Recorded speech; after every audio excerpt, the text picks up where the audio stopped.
Good morning. Morning, Chair.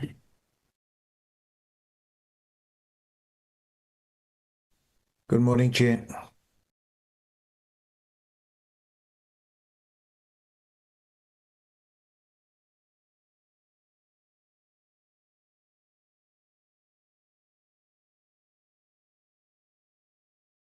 Morning. I can sit there just to have a moment of silence.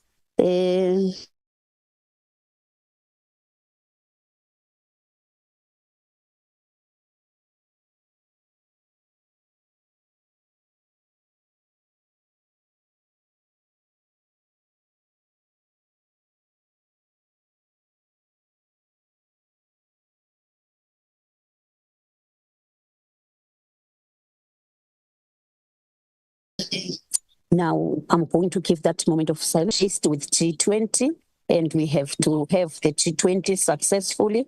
I understand that there are hiccups there and there, the toys and the picket.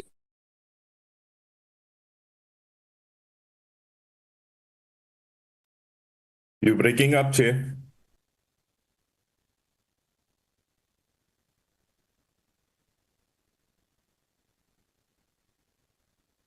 Are just coming up. I'm breaking up. Hello? Yeah, but you're fine for now, Chair. Okay.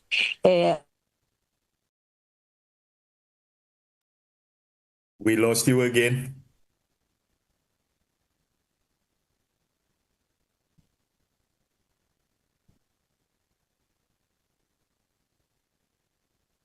We still can't hear you, Chair. I'm sorry for that. We're there. R21 is closed.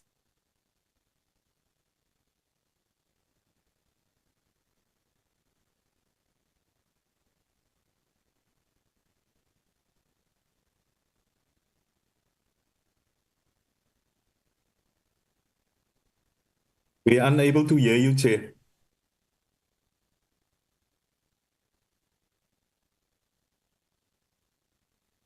With the picketing, and also the meeting is officially opened, and we have to be on point in terms of we need recording in progress.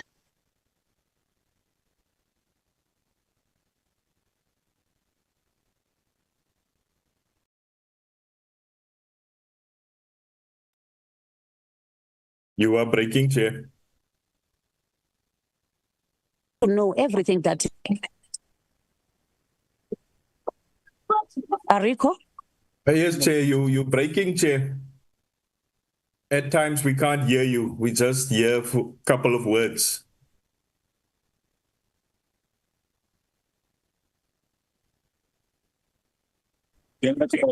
Hello? You're breaking, Chair. If Chairperson is struggling, I'm happy to step in. She did indicate to me that this morning if she has network challenges, she's asked me to step in, but let's give her a moment or two and then we can try. Yes. Sure.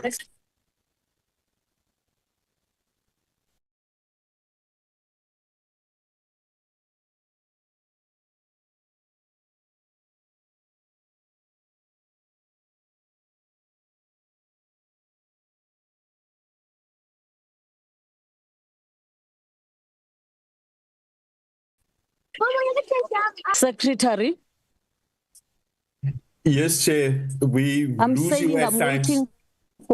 Yes, I'm waiting for you to come up with. Okay, Chair, it's fine. I'll flight the program for the meeting.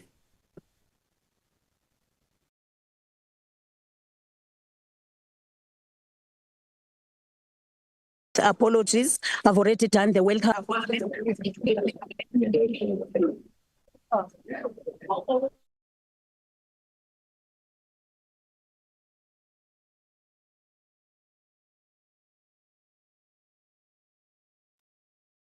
Thank you, Chair. So I'll. Ariko? Yes, Chair. So I'll proceed with the apologies first, Chair. We've received the Ariko? following. Hello, Chair.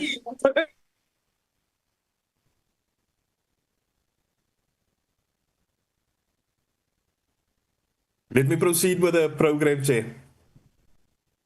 So today is energy stakeholder engagement on the municipal electricity distribution industry, the EDI. So we'll get briefings by the following. Hello? Hello, Chair. Ariko? Yes, Chair. I'm saying that you can also lead us with the agenda. Yeah. I'll do that first and then the apologies, Chair. So the agenda for today is the briefing by the Department of Electricity and Energy, Eskom, the Department of Cooperative Governance and Traditional Affairs, and the South African Local Government Association on the municipal electricity distribution industry. We've received the following apologies, Chair. Honorable Kwankwa, who due to prior engagements is unable to attend. And then Honorable Paulson, who is currently in Brazil attending the COP30. I see that Mea San is on the platform. She was on a flight earlier.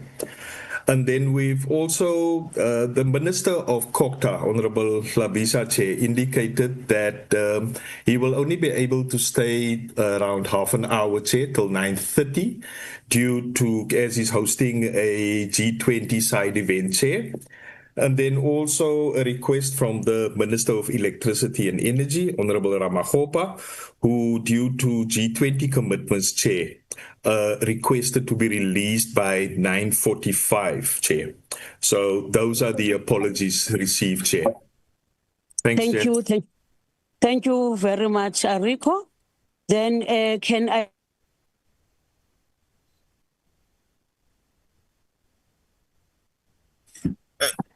Good morning, Chair.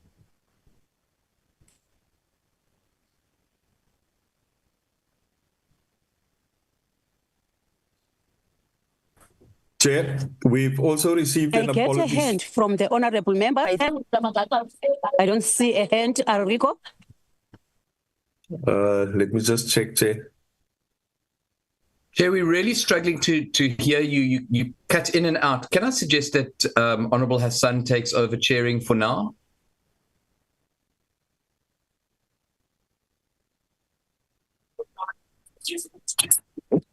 Chairperson Mvana, are you still with us?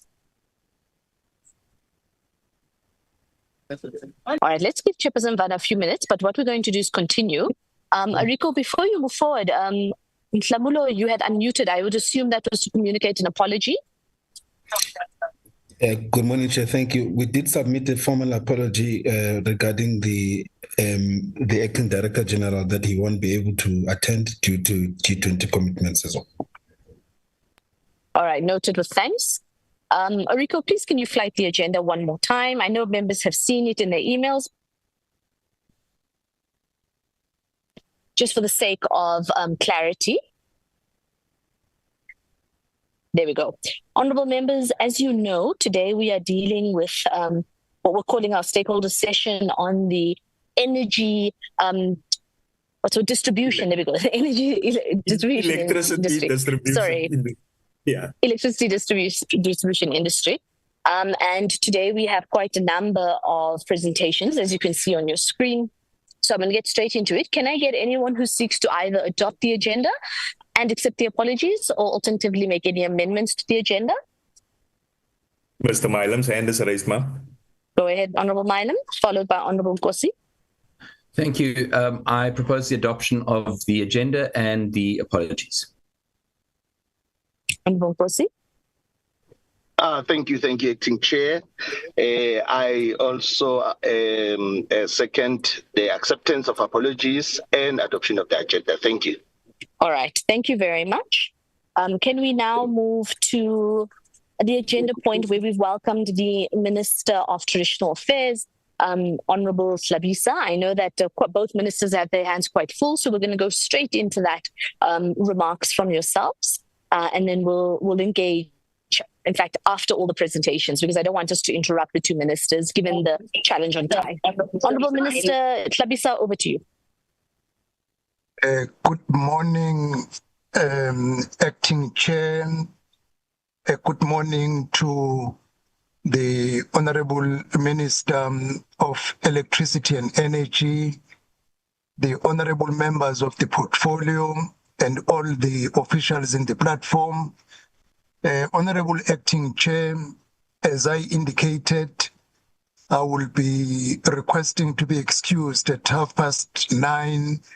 But other than that, my full complement team is in the platform.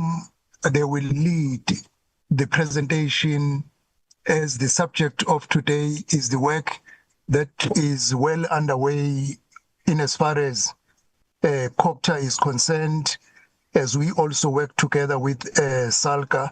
So we're looking forward, Honorable Acting Chair, to do our presentation and engage on the presentation. Thank you very much, Honorable Chair. Thank you very much, Minister, and it's duly noted. We understand that this week is quite hectic. Can I now invite Honorable Minister Ramakgopa? We are very familiar with yourself, but if you can please give us your remarks at this stage. Thank you very much, Honorable Acting Chair and members of the Portfolio Committee, Honorable Slabisa, and the colleagues on the call. I'm happy that we have occasioned this conversation that includes other stakeholders in the electricity distribution industry. I think it's a single biggest existential challenge that is facing both Eskom and municipalities. From an Eskom side, I think it challenges Eskom status as a going concern. We have presented to you on numerous occasions. I think the last time we were able to stretch this point is when we presented the annual financial statements, audited financial statements of Eskom, and the point made there was that municipalities are accumulating debt. I think we have indicated that to date, I think that amount collectively that is owed to Eskom, it's about 102 billion rand. So that's significant. I mean, it's not a number that can be ignored. I think, yes, I make the point, it'll undermine Eskom as a going concern. And how it manifests itself on the municipal side, first is that municipalities collectively, at last count, I think they owed over 400 billion rands. So what that does is that it undermines the ability of municipalities to finance social infrastructure. As you know, the municipal revenue, I mean, the configuration is such that utilities are a big boost to their revenues, especially those that are not grant dependent. I think utilities, income from utilities is a big part of the liquidity of municipalities and over a period, the solvency of municipalities. So if this question is not addressed, it will endanger both municipalities and of course they will not be able to discharge their constitutional obligations. And I think it will just discredit the ability of a democratic state to deliver on its promise. And like I said, on Eskom side, I mean, if you have an Eskom that is limping, that can't invest back in this asset base to ensure that we've got consistent supply of electricity, it's going to be devastating to the South African economy. We have seen it also load shedding, what the electricity supply side constraints can do to the economy of a country. So this is something that requires attention. Of course, some of it then gets to be accounted for in the tariff formulation. So there's a part of the tariff that takes into account that Eskom can't recover, and therefore someone has to pay for that. And you find it in the tariff, and it undermines our quest to ensure that the electricity is affordable. So we don't end at lamenting the problem and explaining the problem. So what we do is to fashion a response.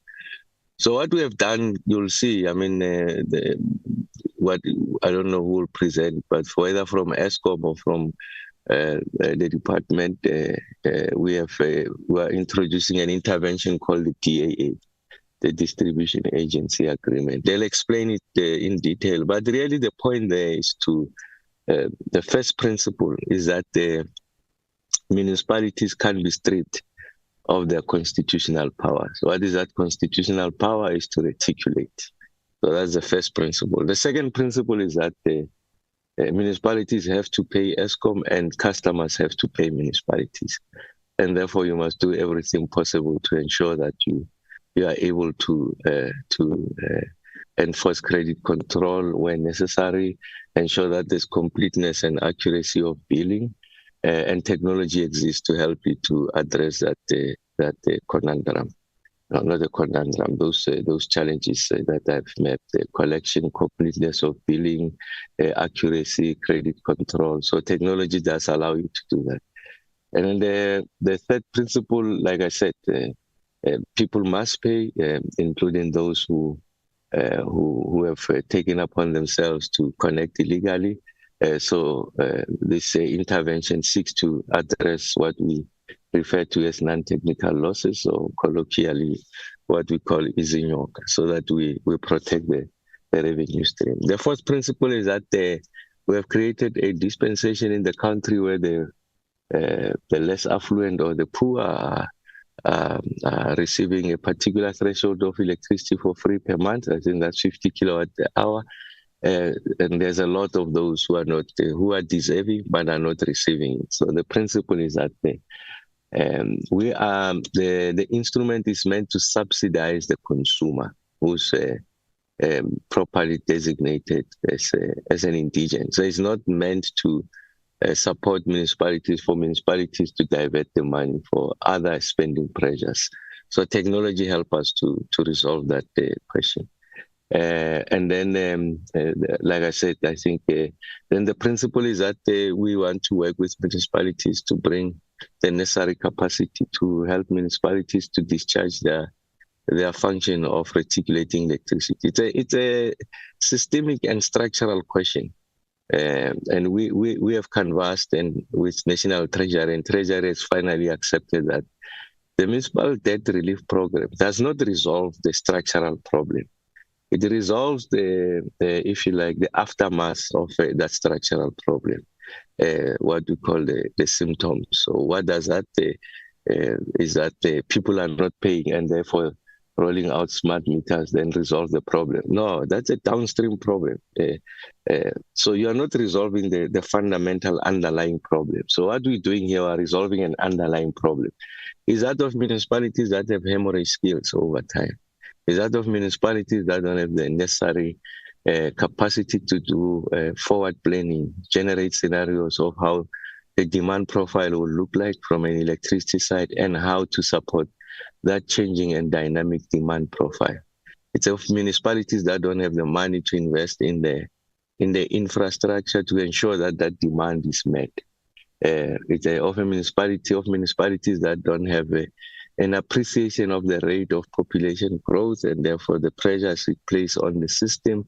And as a result of electricity poverty, people then connect themselves, resulting in losses of revenue and then the initiation of load reduction because there's pressure that is placed on the reticulation infrastructure. So that's what we are resolving. And then it says that you have to put a ring fence that amount that is being collected so that you defray whatever the cost Eskom would have accumulated as a result of the intervention. And then there will be an exit for Eskom after a period of time.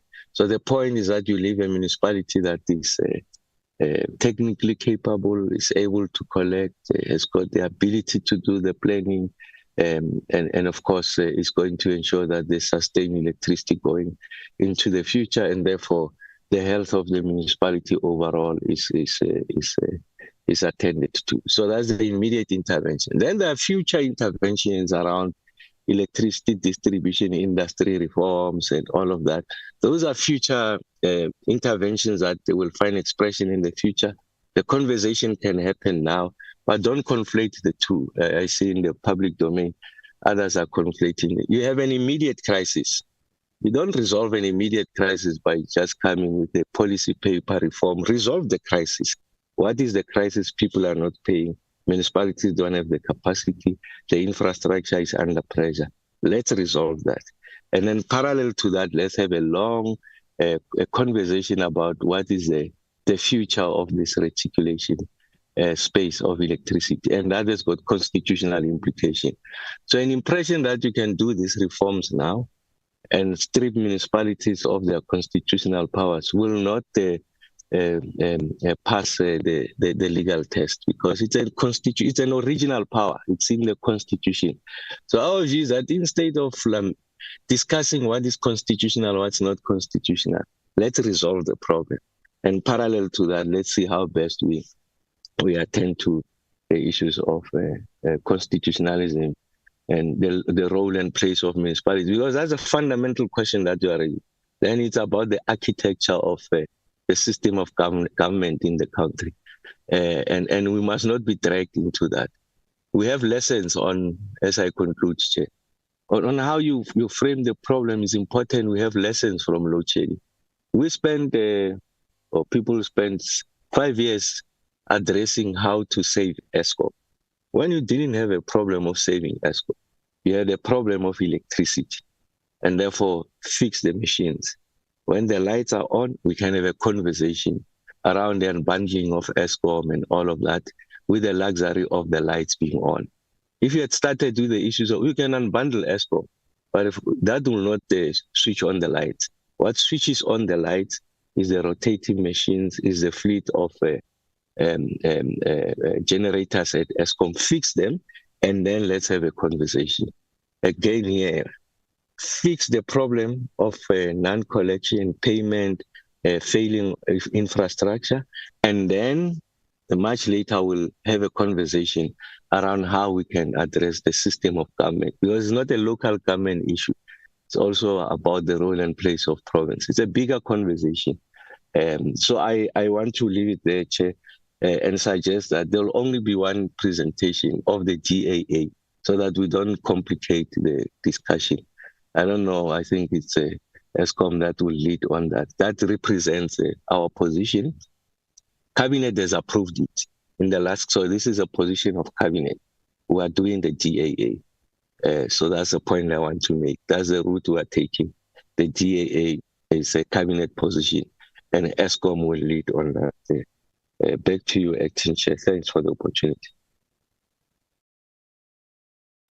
Thank you very much, Minister, for not only setting the scene, both ministers, in fact, for not only setting the scene, but also helping us to break it down into bite-sized sort of pieces. And I think that's been part of the challenge of what overwhelms not only policymakers, but our communities on the ground, and of course, most importantly, the implementation agents.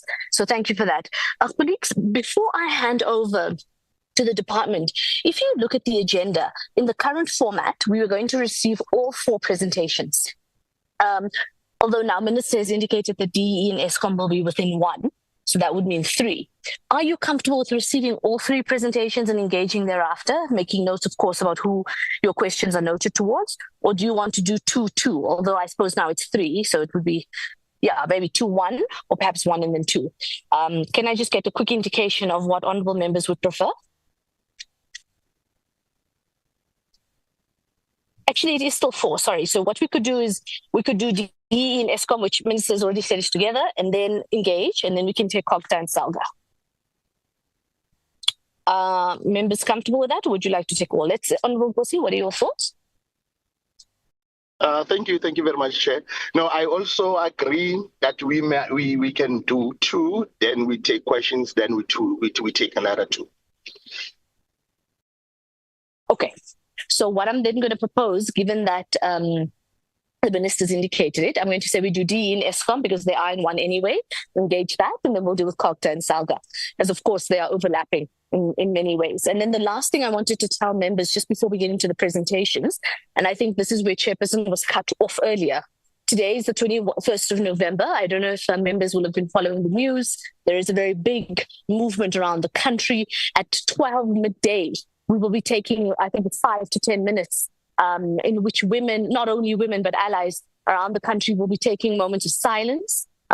If you're in a physical location, there's an actual lie down happening all over. It's part of a national campaign to highlight the issue of gender-based violence and femicide. And I think it's very important that on a parliamentary level, we not only acknowledge the fact that we are in a national crisis, as President Ramaphosa has in the closing of the G20 Social Summit indicated, but that we are acutely aware and acutely involved in our various capacities as elected public representatives. So at 12, I will stop whoever is speaking. You will forgive me. We will then take a 10-minute, I'll confirm exactly based on what the organizing has agreed around the country. We'll take that time. I encourage you all to follow on social media as well, but this will be broadcast live to the entire nation, and it will be all over the country. So I just wanted to sensitize everybody that we will be observing that national moment in which we highlight the crisis of gender-based violence and femicide. Right. With that said, I'm now going to hand over to the Department of Energy and Electricity, and I assume Eskom will be in there together. And we can then move forward into that presentation. Minister, you're still with us. I'm not sure who's leading the delegation from the departmental side. No, I'm still here. Maybe then are you the one making the presentation? Let's present the DAA. Don't complicate the conversation. No, thank you very much, Minister, and thank you very much, Chair, honourable members. Good morning. From our side, as Eskom, as the Minister indicated, we are ready to unpack the details of the DAA. In our conversation with the committee earlier this week, we did touch on some elements of it. We did engage with members on some questions in terms of how it works. And hopefully today, the presentation that Agnes Mlambo, the Group Executive for Distribution, will share with the committee members, will perhaps unpack much more details of the thinking behind the DAA and how it works. So I'd like to straight away, Chair, without wasting time, invite Agnes to take us through the DAA setup as it is structured now. Agnes, over to you. Thank you. Thank you, GCA, and good morning, Honourable Minister and the honourable members. We can just go straight to the next slide. So when you look at the DAA and the work that we've been trying to do, working with the department, obviously, with their support and direction, we have managed to present the DAA at Parliament. The Minister has already mentioned, but I think it is important that we highlight the fact that there has been other interventions, and all these other interventions have given us some marginal gains, but we're still finding ourselves that we are not able to make the inroads that we're trying to achieve in terms of reducing the Munich debt. So when you look at, maybe we can just go straight to the next slide. So if you look at the history and how the Munich debt has grown over the years, we are currently, as at September, sitting at 105, and this also talks to the half-year results. We're sitting at 105 billion, and if you look at the growth, 2015 we're sitting at about 5 billion, and now is 100 billion more. And in the last, from 2022, we had a massive increase of more than 100%. Between 2023 and 2024, more than 50%. We did try to cap it down in between 2024 and 2025, but unfortunately the growth is still unsustainable. There was a debt relief program which we worked with NT, and in that debt relief program we had 71 municipalities that had applied for it, and there were conditions for those municipalities to be able to qualify for the debt write-off. And the one fundamental condition was that the municipalities needed to pay their current account, and only 11 was able to fulfill that requirement. As such, then we have now come to a point that the best solution is the DAA, which has been formally endorsed. And with the DAA, we are looking at The municipalities that do sign up for the DAA, we still want to link it to the debt relief program. But one of the other things that we want, that we've requested and we're working with NT on, is that in the equitable shares that are normally paid directly to the municipalities, with that municipality under the DAA, a portion that relates to electricity, it will then be paid directly to Eskom as part of that ring-fenced DAA, a business. And then the issue of the MFMA Section 7 exemption, which is the payment of customers to the Eskom, a bank account, NT and COGTA. There's been some legal issues and differences of opinion, but that is the one area that we are still working on. And on this note, Chair, I can just highlight that we do have two active DAAs, and with those DAAs, we're able to get them through the court process. And for the rest of them, we do not want to go through that court process. And that is why we are navigating some of these other challenges that we have. And then, of course, even when the municipality has signed the DAA but is not complying with the conditions as well as the spirit of the DAA in making it work and improving the service delivery in that municipality, we will then be forced to then terminate the DAA, which will then take us back to the legal route. But that would obviously then be the last resort. One of the challenges that has been raised by NT is that when you start separating the collection of electricity and other services, it has a tendency that the other services are not being paid. And but again, when you look at the license requirements from NERSA, is that the electricity business has to be ring-fenced and all the finances needs to be managed as such. You can go to the next slide.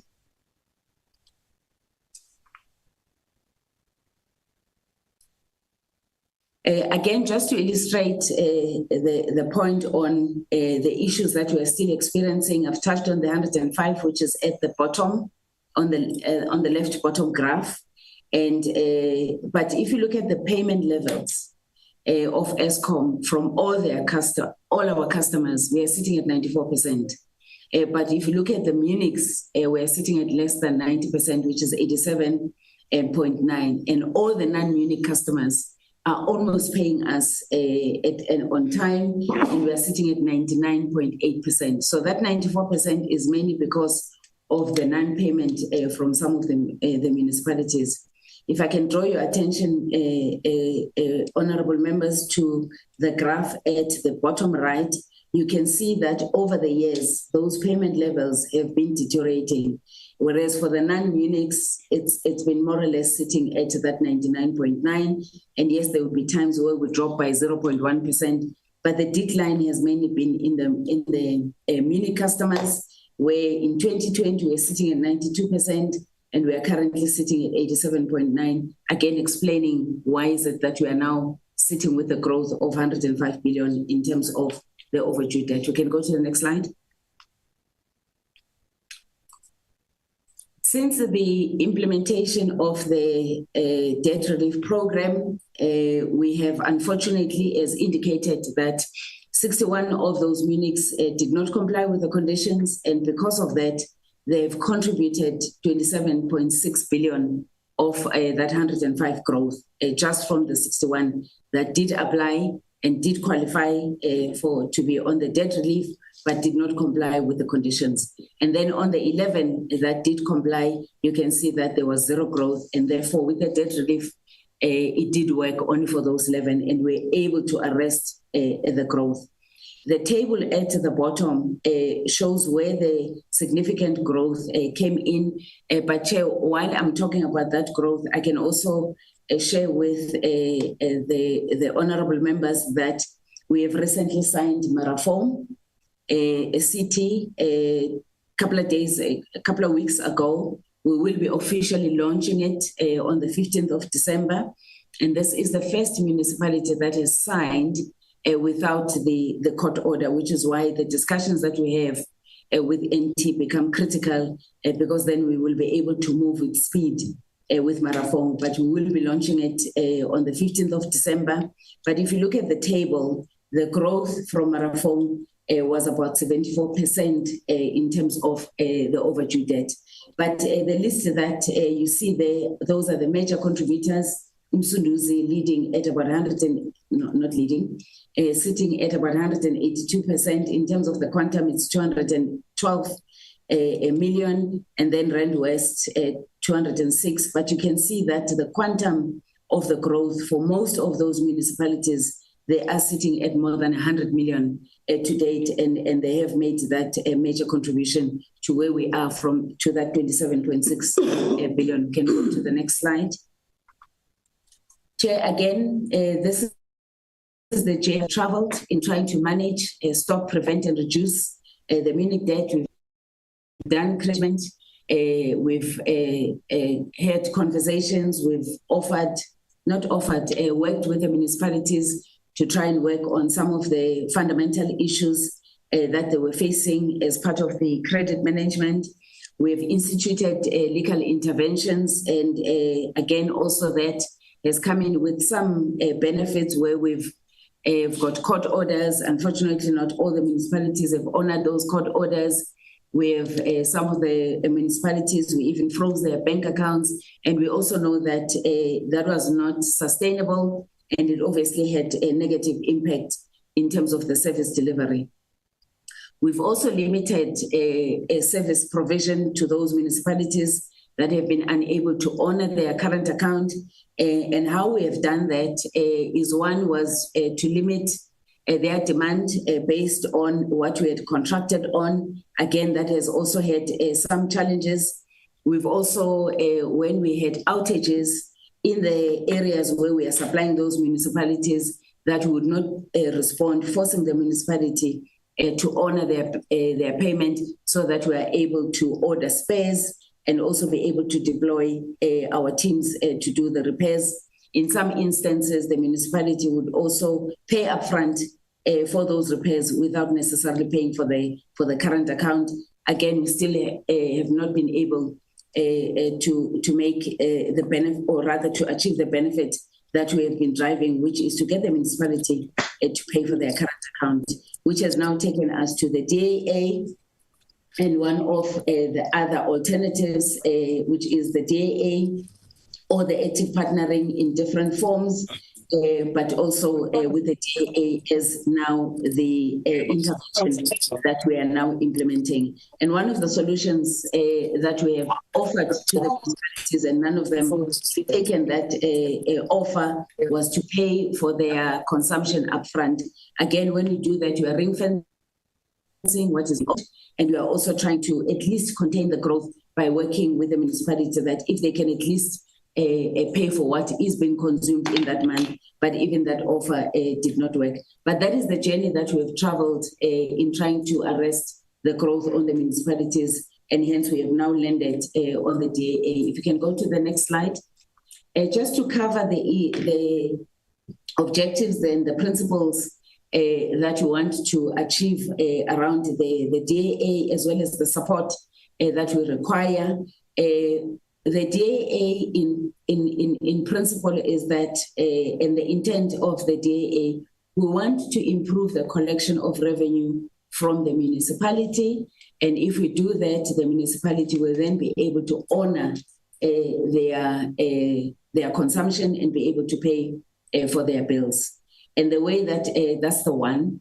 The other thing that we want to do is to work with the municipality to make sure that, in particular, their electricity business is properly capacitated, because then without that, they are unable to offer the service that is required, and it therefore has a negative impact in a sense that the customers are not billed properly, the network is not being looked after, security of supply is also affected. And that is the objective of the DAA. It is a temporal arrangement up until we get to a point where the municipality is fully capacitated and is collecting enough to cater for their needs, as well as be able to pay for the Eskom bill. In terms of the principle, I did mention that the intent is to ring-fence the electricity business and also to channel any other investment that is earmarked for the electricity business, to make sure that we are using it for the electricity business, to invest on the network and to improve service delivery. The billing and the revenue collection is critical, but also on the billing is to make sure that the meters are working properly, the tariffs reflect the cost of supply of that municipality.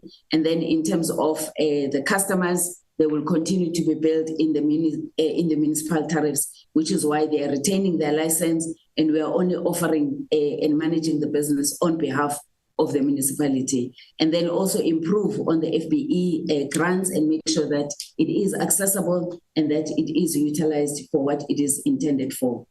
On the government support, on the NT, we would, now that there is an endorsement from Parliament, the next steps is to get the security mandating the municipalities, and the focus is on the 14 mandates those municipalities to sign those DAA as yesterday, or the other alternative, unfortunately, then it means we will then be forced to follow the PAJA process. And with that PAJA process, the risk is that the license could be revoked from that municipality. And once that license is revoked, which is not our intent, it then means that somebody else will have to offer that service that should be offered by the municipality. And we do not want to get to that point. And that is why it's important that the quicker we get to signing those DAAs and get the support from provincial COGTA, as well as the national NT and COGTA, it will make it possible for us to be able to move with speed in terms of the implementation. And Honorable Chair, this is the critical slide that I really want to emphasize, that without the support from all stakeholders, unfortunately, we're not going to be able to achieve the objectives. Chair, just on the, I've mentioned that it is top 14. The 14 includes the 2, which is Mfuleni, and as well as Maludi, that we already have the DAAs, and that is the rest of the 14 that we do not have the DAA, with the exception of Marafong, but you can see that they are not in the top 14. So this is our focused municipalities that we believe that it will make a significant difference in terms of that growth if we're to get to this 14, and then we can work on the rest of the 61 that is not complying. There's been questions and some criticism. You can go to the next slide on the 2, and I just want to illustrate where we are. And yes, it is, we are not yet where we want to be, and just looking at Mfuleni and the payment levels over time. We signed the DAA sometime last year, and at the time we were sitting at about 73% in terms of the payment levels. What we do see once the DAA is signed, which most of the time, especially because it was through the court order process, is that the support from the ground does not, we do not get the support from the ground, especially from the municipality, and therefore you then start seeing the customers being encouraged not to pay directly to Eskom, and when they continue to pay to the municipality, none of those monies are being passed on to the municipality. And how we implement the DAA for us to be able to deal with that issue is to then change the meters, because then we're able to bill directly and we're able to direct those bills to the Eskom bank account. And then we did make some marginal improvements, and we got to about 70%. Unfortunately, in Mfuleni, then their bank account was then, there was a court order against the bank account. It was frozen, and therefore some of the monies that were being paid, particularly on the prepaid space, we were unable to get that money, those monies channeled. But we continue to work with the municipality, but there's always that stop-start. And that is why, again, going back to the support that I referred to earlier on, is that we need to get COGTA as well as NT on the ground to make sure that the DAA is a success. Otherwise, it becomes a pull and push type of relationship. And if I can just go to the next slide, which is Imaludi. We're going very well with Maludi. And just early this year, again, we then started to see that there was some resistance, which was again motivating the customers not to cooperate with the DAA. And that is why you can see that decline early this year. And that's the one. The other issue also is that where we have improved the network as well as the billing, suddenly the customers are now seeing high bills. And the reason for that is because they were not correctly billed previously. And then we are seeing that there's a lot of discussions with the customers to explain where the bill comes from and also to explain the issues of the billing. And I can also indicate to the House that we have smart meters, but we have not rolled out all the smart meters. And the target, which has given us that increase in the revenue, is that we targeted the businesses as a priority, and we still need to do the residential customers, particularly on the PPU. But what we've seen lately is that there's been a sharp increase in the consumption of those prepaid customers, but the monies have not been passed on to Eskom. And now we are fast-tracking the change of those smart meters for those customers and changing the SGC code because, there's something that is not making sense in terms of the cash flow, and that is why we are seeing the decline. But we continue to work with the municipality. It is not an easy process, and again, the support at provincial as well as national to monitor the relationship and the cooperation in the implementation, it becomes critical because otherwise we're not going to be able to see the benefits that we are looking at. But I can assure you, Chair, that the teams are on the ground and they are doing their best. And there's a lot of investment that has been made using what we've been collecting from the municipality to strengthen the network. There's been a couple of trainings that have already been attended by the teams from the Maludi team in terms of the technical training. So we are continuing to work. Unfortunately, it's not really seeing the benefits in terms of the collection, but we have not pulled out and we are working. In fact, we are going to engage a DE to also assist us to engage with the local leadership to be able to get the traction. Can go to the next slide and you can skip this one. Just to recap on why we are doing the DAA, we do want to strengthen the service delivery. And with the DAA, we believe that it will give us that. It also helps us with the financial discipline, making sure that the customers pay for what they consume, making sure that they're paying on the correct tariffs, making sure that they're billed properly, and also making sure that we can account for what has been paid. And then obviously in terms of the capacity, I've spoken about the training that we've already started is to make sure that it is ring-fenced. And again, on the support, it is critical. I think, Chair, I can leave it in and hand back to the GCE. Thank you. No, thank you very much, Agnes. Chair, just to close off, key takeaways for the committee members, if I may, and I'm really linking it to the conversation we had 2 days ago as we gave the Q2 performance report from an Eskom perspective. We have sufficiently understood the challenge, as the Minister explained earlier. We are not watching the problem, we are acting on it. We fully understand and appreciate that the solution is not very easy to go through it. It requires iterative processes with the various stakeholders. We are happy, we are connected to them, and we are very grateful that from an NT perspective, there's been a really great support and breakthrough in terms of supporting this. Each municipality is different. We have to be on the ground and work with the municipalities to fashion solutions that talk to the municipalities' issues. But in the end, this is all about technically improving the prospects of increased collections from a billing perspective, appropriate billing, and ensuring that we're metering correctly to ensure that the consumers of the electricity municipalities pay. And we'll fashion the solutions. We've learned a lot from the two cases that Agnes shared. We are not disheartened by the data that we see. We know what we need to do, and we'll be going full steam to really implement this and watch the problem grow. Once we recognize that long term we need a different solution, but this is an intervention that we want to really embark on. So I would like to pause here from an Eskom perspective and hand over back to you. All right, thank you very much to the Eskom team. Minister, you're still with us. Is there anyone from the departmental side who wishes to make any comments before I open up to members? No, that's a full compliment because it's a joint effort, of course, led by Eskom. This is the same paper that the cabinet has approved. Yeah.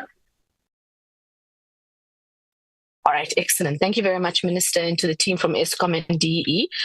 Colleagues, as per our agreement, we're now going to engage on this presentation. Remember, it's 2 in 1. Just to set the ground rules. We will be applying the 10-minute rule per member, in which it will be question, response, maybe to make it easier for the colleagues at Eskom and the DE. I won't intervene in each question unless the meeting becomes disorderly. So within that 10 minutes, the member can go back and forth with you. Of course, if there are levels of how the engagement goes that violate the rules of a parliamentary meeting, or I feel that there might be an overstepping, I will then intervene. But you needn't wait for me to respond, just to save members' time. And given that I was not expecting to chair today, Rico, I'm going to humbly ask you if you can also help me manage with the time, because normally I have both gadgets. But now, as you know, privately, I indicated an apology because I had another meeting. But it's fine. I'm with us here. I just want to make sure I don't miss anyone, and I'm not unfair to anyone in terms of time. All right, members, I'm now opening up. Let me see your raised hands. If you do not raise your hand now, it's going to be very hard for us to manage the meeting. And as part of the ground rules, I'm only be noting this round once. Once we have that, we'll go into the next discussion points, because we do have quite a lot on the agenda today. And I also want to allow COGTA and SALGA, when we do come, also allow 10 minutes then. And the only way we can do that is if you cooperate with me now. So it is very important. You're going to get your 10 minutes and that's it. Then we'll get COGTA, SALGA, you get your 10 minutes. And then if there's anything outstanding at that stage, we can then engage it as a whole. But that is just to ensure a smooth running of the meeting today. All right, I am seeing Honourable Tring will be first, Honourable Milam second, Honourable Bapti third. Just a moment from my side. Right, Honourable Tring, Honourable Milam, Honourable Bapti, and Honourable Nkosi. Are there any other hands that seek to engage this presentation from the DE and from Eskom? Going once? Twice? All right, gone. Honourable Tring, over to you for your engaged session. Can the timer please start now? Thank you, Chair. Chair, let me also firstly appreciate the intervention by Eskom and all of the other partners in the establishment of the distribution agency agreement. I think it's a necessary intervention in order to curb the growing debt, particularly within our municipalities. Having said that, it was mentioned that in the presentation that there was a court case with 2 municipalities. So can I be informed with regards to what was the court case about? What resulted in the court case with these 2 municipalities regarding the DAA, and also what was the outcome?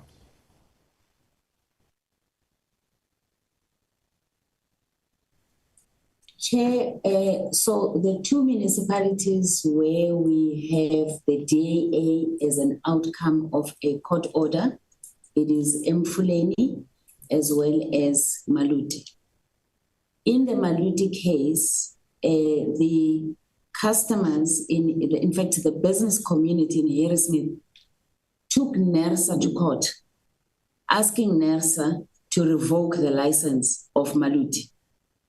And as a remedy to that prayer from the business community, we then proposed that instead of the license being revoked, that we then have the DAA. And that is why the DAA was an outcome of the court, but it was the business community that took NERSA to court, forcing NERSA to revoke the license of Maluti. On the Mfuleni one, it was a part of the PAJA process where we wanted to, and part of the credit management wanted to switch off the municipality. The customers applied to the courts and asked for a court interdate. And as the outcome, we then settled with the DAA as the outcome. Thank you, Chair. Chair, I'm not going to use my full 10 minutes because I essentially just have two questions. So my second question is at the Maluti Apofong prepaid meters. We noticed that those prepaid meters have been issued, but you mentioned that revenue. You noticed that revenue was not commensurate with electricity used. And so my simple question here, how is this, still possible? Because we spoke about the challenges with prepaid meters when Eskom also noted a huge loss in revenue because of compromised prepaid meters. And one would have thought that when you issue prepaid meters, that you ensure that those particular prepaid meters are actually going to bring you the revenue from the electricity actually used. So it appears as if this particular issue with prepaid meters has actually not been resolved. Is that the situation at Maluti? Thanks, Honorable Threng. No, that is not the situation. These are prepaid meters that as the municipality is still collecting the revenue. We have yet rolled out all the meters to all the customers to enable us to collect directly from those customers. So those are the meters where the money is still going to the municipality and that money is not being passed on to Eskom. Thank you, Chair. I think questions answered succinctly, and thank you. I'm not abusing the minutes of the honourable member. The importance of the adoption of this approach by National Treasury is that it is now no longer an issue of Eskom alone, continuously trying to get alignment and collaboration with the municipalities. We do have an added benefit of the NT on our side to really force some level of collaboration in terms of behaviors expected once we start on this journey. And for us, that's something that we recognize from the beginning, that we need alignment with all key stakeholders. We have various levers to ensure that everyone comes to the party. And so such behaviors, we anticipate them to actually be dwindling with time because we do have multiple points of putting the pressure. Thank you again, Chair. All right. Thank you very much, Honourable Tring. And let's all take a leaf out of Honourable Tring's book. You needn't use all of your 10 minutes. We do have quite a number of presentations to take on today. Honourable Milam, we are now moving to you. Rico, if you can start the timer. Thank you. Thank you, Acting Chair. Chair, just in starting, let me ask that that Eskom and the department keep their answers brief and to the point. Otherwise, we won't get through all the questions that we need to ask. So my first thing that I want to just highlight is a comment, and that's Eskom argues that municipal debt is not merely a balance sheet issue, but it also presents a barrier to strategically unbundling of distribution.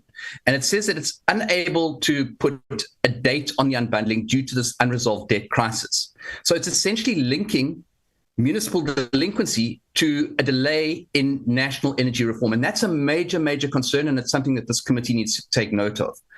I am also extremely concerned that even though the DAA process was first mooted about a year ago, we only have 2 municipalities, or I think it's 3 now, signed up on it. But what's really worrying is that payment levels in Mfuleni and Maluti Apofong remain problematic.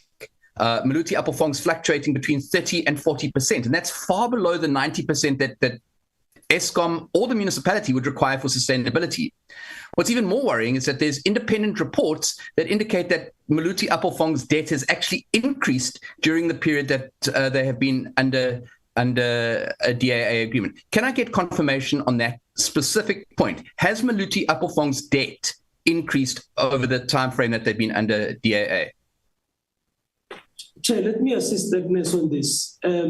Just from a principle, Honorable Milam, if your monthly payments are not 100%, naturally, the mathematics indicate that your debt will increase. So that's a straightforward answer.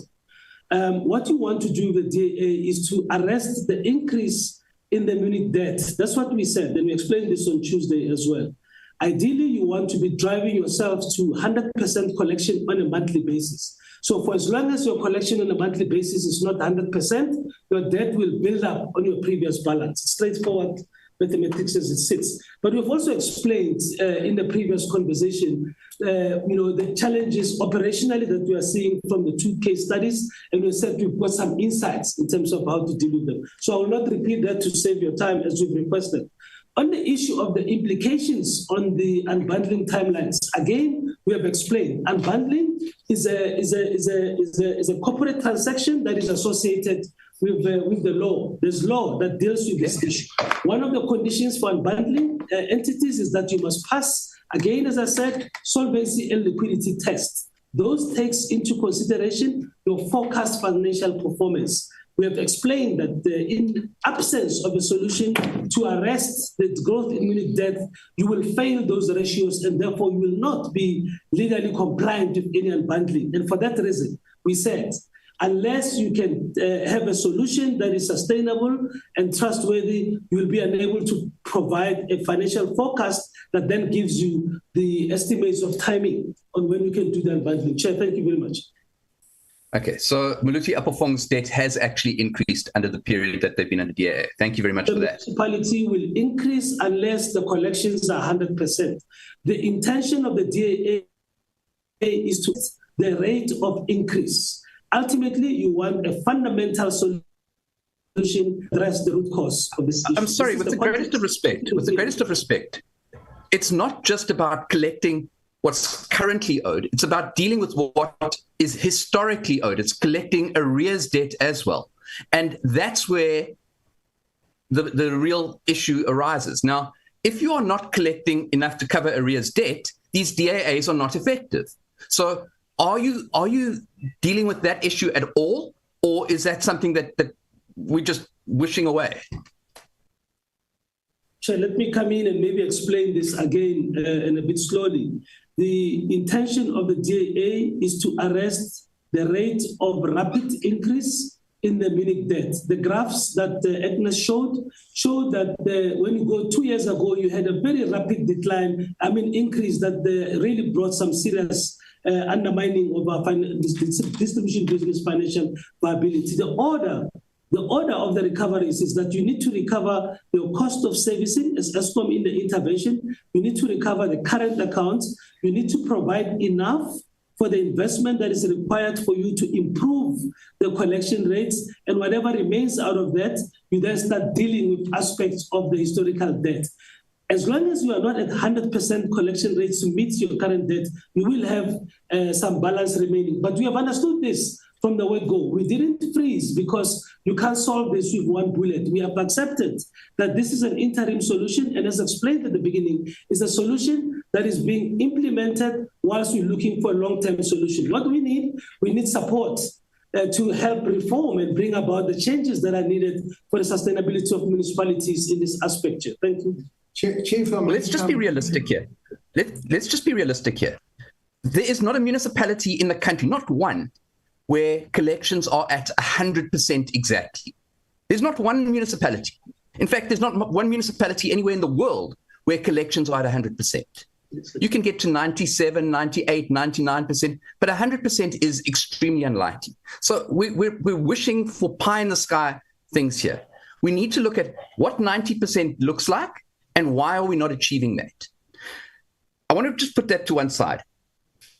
In your presentation, you treat non-payment largely as a disciplinary issue. You talk about weak collections, inadequate credit control, and you largely ignore the economic dimension of the crisis, and that's your own tariff trajectory, which has risen well above inflationary rates for over a decade. And that puts electricity beyond the affordability of ordinary households and businesses. And that directly affects the collection rate that you're talking about. Okay, so that's just a comment. I don't need a response on that. What I do want to ask you about, on slide 16, you talk about smart meters and you talk about using that to combat load reduction. Now, given the high incidence of infrastructure theft and meter bypassing that you cite in your own presentation, what is the failure rate of these meters in high-risk zones? And what is the saving that you're accomplishing by installing these meters? Are you collecting the money, or is it just another project that is going to cost us a lot of money and not show tangible returns? Chair, the DAA, and I'll invite Agnes to come in. The DAA is but one tool that helps with alleviating the challenge with regards to collection rates. Somewhere in the slides, you'll also have seen that we've mentioned the issue of free basic electricity. Free basic electricity component increase has got to do with ensuring that the indigence component of free supply is increased. We have said that we put this on the table as well, and it's work in progress. We require the combination of all these tools for us to alleviate the pressure of non-payment from customers. But as the honourable member said, let me not dwell into this. We need to see the DAA within the context of a suite of tools to try to remedy the problem.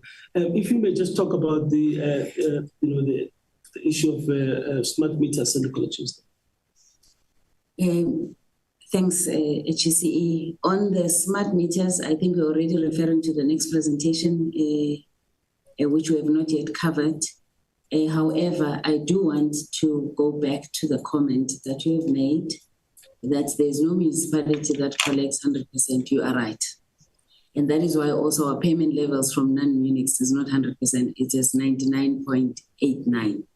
However, the bill from Eskom to the municipality and the bill that goes to the customers is not the same.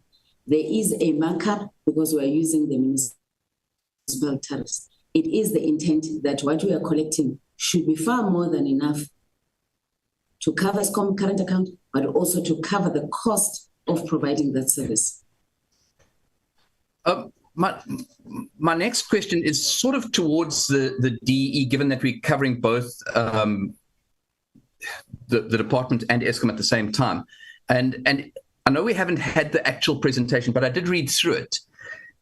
In the DE presentation, you talk about regulatory weakness, and you cite regulatory weakness and poor compliance with NERSA licensing conditions as being a cause for concern. Now, Minister, if you're still there, or if not, maybe the DDG can respond. As the custodian of the sector, why is NERSA not revoking the distribution licenses of the municipalities identified by National Treasury as being in persistent default? If they are not doing their job, they should not have a distribution license.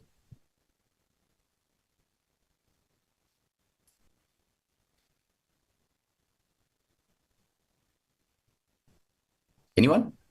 Anyone from the DEE? Let's propose on Honourable Madam's time for a moment.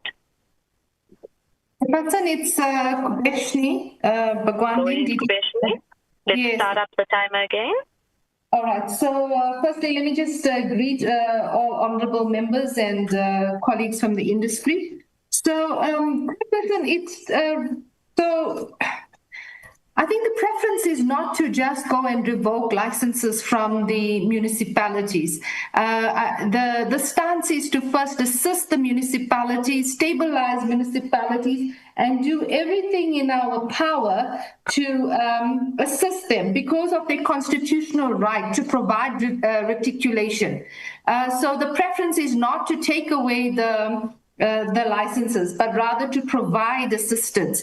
And there's a number of assistance that's being brought in, not only by the DAA, but also with National Treasury initiatives like the infrastructure grants and the metro trading services reform, the city's support program, the municipal utility reform program, where they're going to be piloting at the different municipalities to professionalize and stabilize these utilities. Both from an electricity and water services. So the goal is to, reduce losses, and it includes, improving asset management and better governance and reporting. So, we don't want to go in right now and just take away licenses from these municipalities. Thank you, Chairperson. On that point. Time is up, Chair.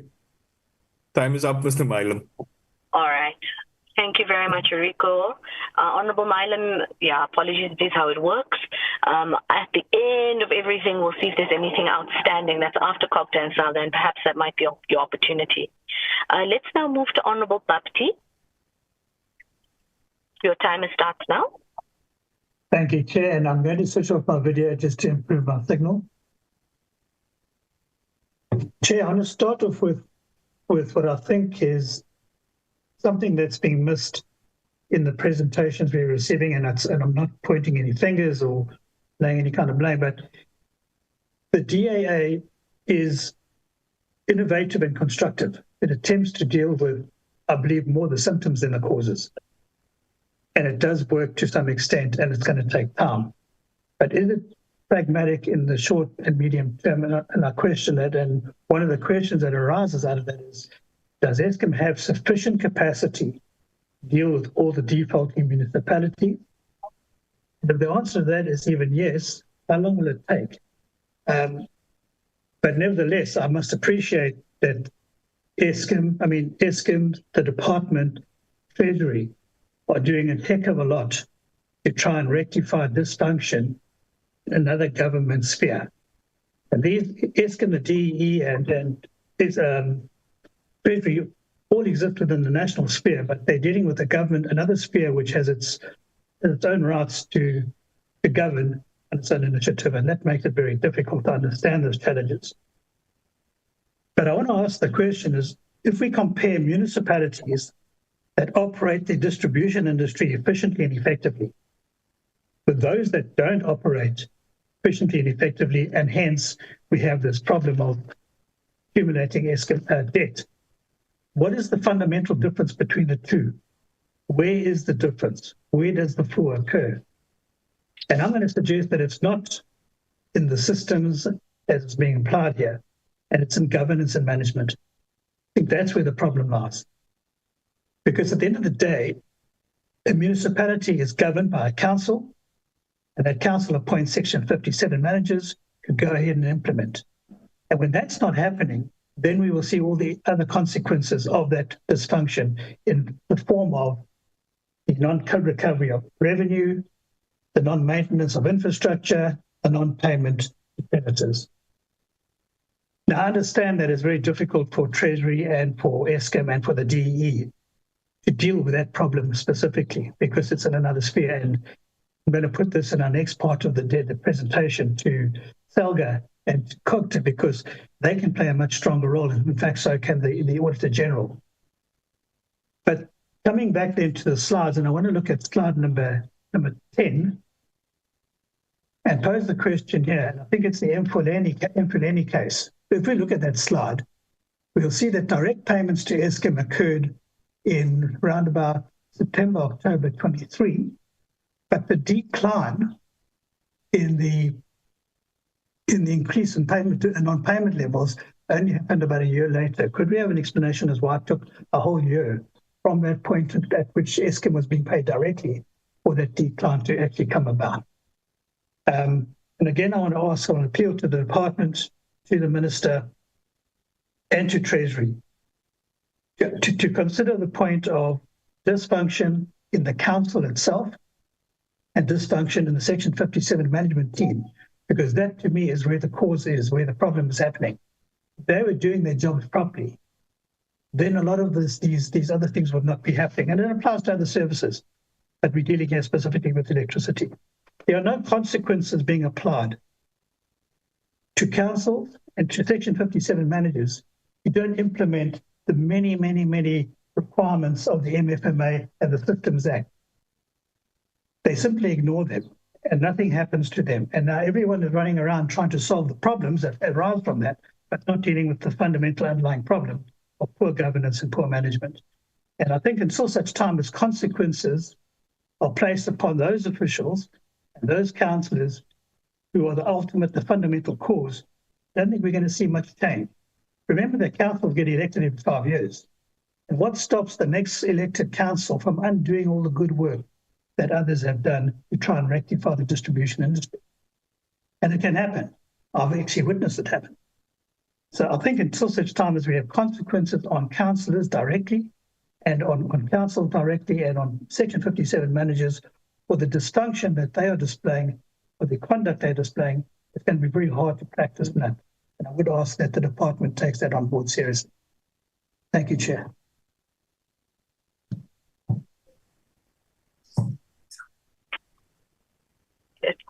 Remember what he said about responses? Let's be quick back and forth to save time for members. Chair, if I may assist, the first question dealt with resourcing.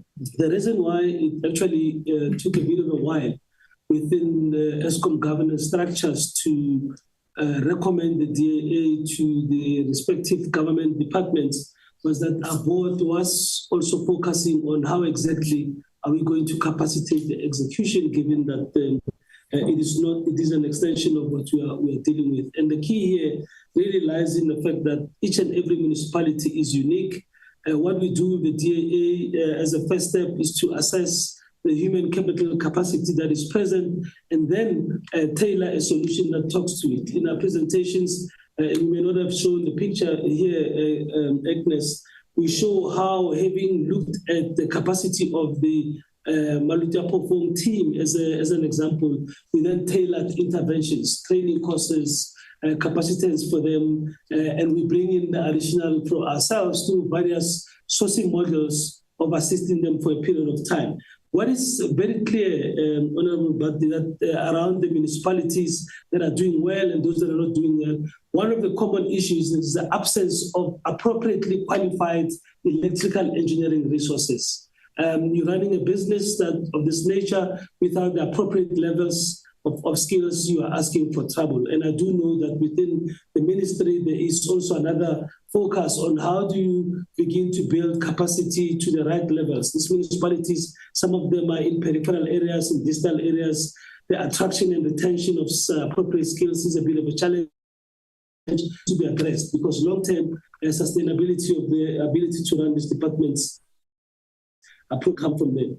Maybe you want to talk a little bit about the Mfuleni example that has been asked here as to the changes there. Thanks, GCE. If I may just add one more thing, which was one of the questions that was asked. Besides the capacity, the tariffs of the municipality also plays a bigger role. And just to give an example, the Maluti tariff is below 3 rand. And if you look at the city of Cape Town, I'm obviously looking at two extremes. The city of Cape Town tariff is almost 5 rand. Now that has got a fundamental impact to the capability of the municipality. And one of the things is to do this, the supply studies and make sure as part of the DAA that the tariffs that the municipality applies for talks to the service delivery that needs to be delivered in that municipality, which also includes making sure that there is enough capacity to be able to provide that service. So on Maluti, on Mfuleni, the reason for the decline is I've indicated, but first is how you pay Eskom directly. It means, and how we're approaching with the DAA, you need to be billed by Eskom directly. How do you get billed by Eskom directly? Eskom needs to install a meter, needs to make sure that that meter is functional, and needs to make sure that we are able to bill. And then from that bill, you are able to pay Eskom directly. Now, we are unable to do that overnight. And when we start implementing that process, unfortunately, what then happens is that all other customers instead, or when they have not yet been billed by Eskom, they start not paying the municipality, or the municipality does not pay Eskom anything at all. And that is why you see the decline. Until we get to 100% coverage of the meters to all our customers and make sure that we bill them correctly, then we'll be able to see the significant change. And that is the work that is being done on the ground by the team. What we are also not showing, and maybe that's something that when we are requested for this presentation, is to show the improvement on the technical performance on the ground, and that we have not shown. And there is definitely improvements on the ground, especially on the restoration and some of the maintenance and refurbishment that has been made in the substations in those two municipalities that the team has done under the DAA. Thanks, Chair.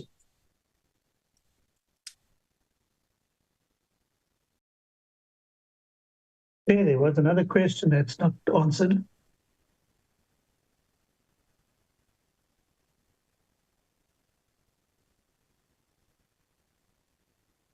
Perhaps phrase it again, Honourable Bhakti. Chair, I said there was another question, and I did obviously make a point, put across a particular point about governance and management, but there was another question, and that is, does Eskom really have the capacity to deal with all the defaulting municipalities at the time? And I ask this question seriously because it could take a very long time through this process, which I appreciate, to actually get to the point where municipalities are paying for the electricity they consume. And I experience in my own area where Eskom, at times, I've had to wait for a week without power because Eskom has to source a cable joint from another province. So it's a question of capacity within Eskom. And again, I appreciate what's being done. It's, as I say, I think it's very innovative and constructive.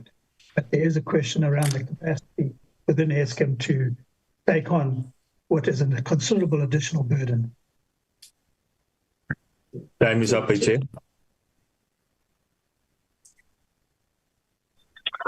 Okay, you see now, this is why I was saying that I wanted the department.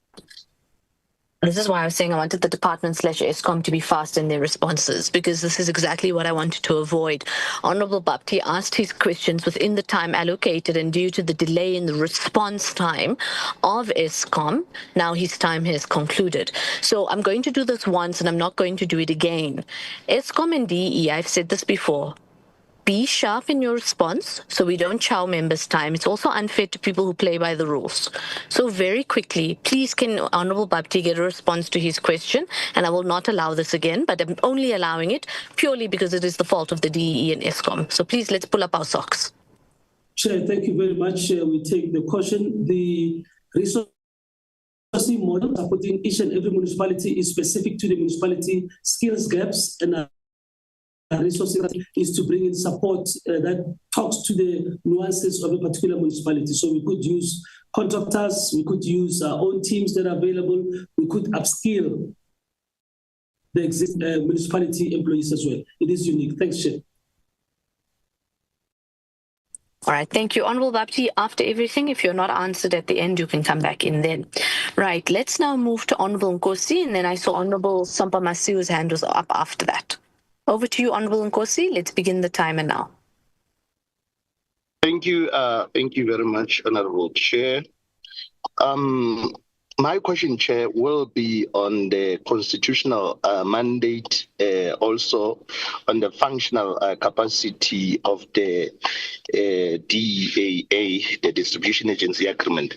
I just want maybe to get a clarity if or should the electricity distribution function be removed from municipalities, in particular those that are demonstrably failing. From your experience so far with a distribution agency agreement, do distribution agency agreement offers a constitutional and sustainable model for the future? So we indicated that this is an intervention, short-term in nature, the holistic review of this distribution is a subject that is being handled elsewhere, as the Minister explained earlier, and there are multiple parties to provide input in this area. Perhaps later on, when we're talking to COGTA, the view could also be sourced. But from our perspective, we're really moving into this on a collaborative basis with the Munich stage. Thank you. Secondly, I just wanted to check what are measurable financial and operational improvements achieved so far on the rollout of the distribution agency agreement, and what criteria is being used for selecting the pilot municipalities, and what are the timeframes and benchmarks for transitioning the distribution function back to the municipalities under the distribution agency agreement framework.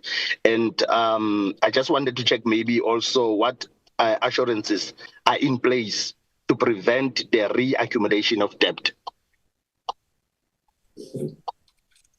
Thanks, Chair and Honorable Ngosi. So the DAA is designed to be 5 years. Within 3 years, we need to be able to have achieved all our KPIs, which is both financial as well as technical. And the 2 years is then managing the transition back to the municipality, hence the 5 years.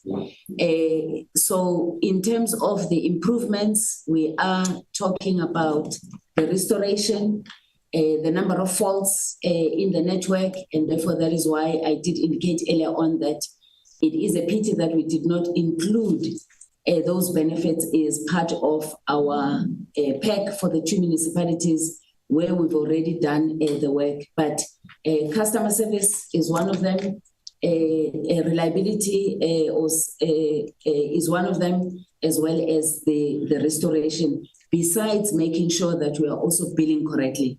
And Chair, I can confirm that, especially for the businesses, as the bills in some instances increased by more than 50%.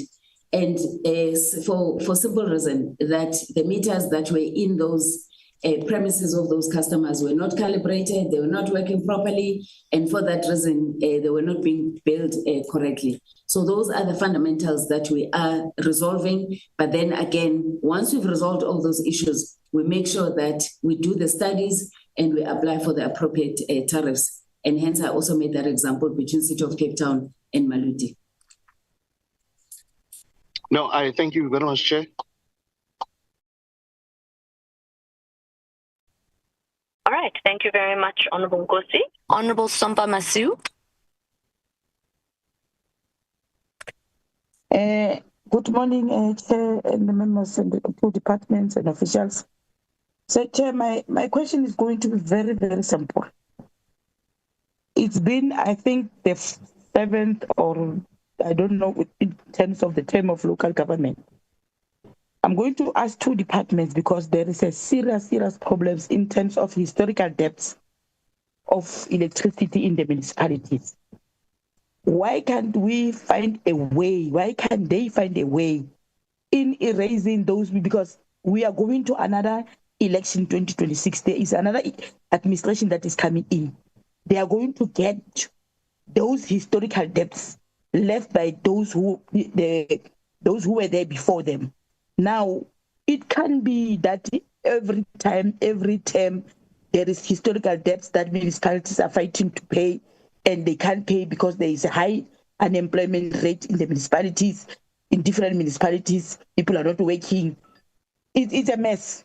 That can be, but they have the powers to make sure that let's erase all these historical debts and start debts from scratch, because it does not work. Every time they come with mechanism, it does not work. They will make arrangement with the municipalities to say they must pay every month. Let's say the areas, they don't adhere to that agreement because there is not enough incomes in the municipalities, because people are not paying, because people are not working. So there must be a way to just at the end to say, let's erase this and start from the beginning. There must be a way. Thank you, Chair.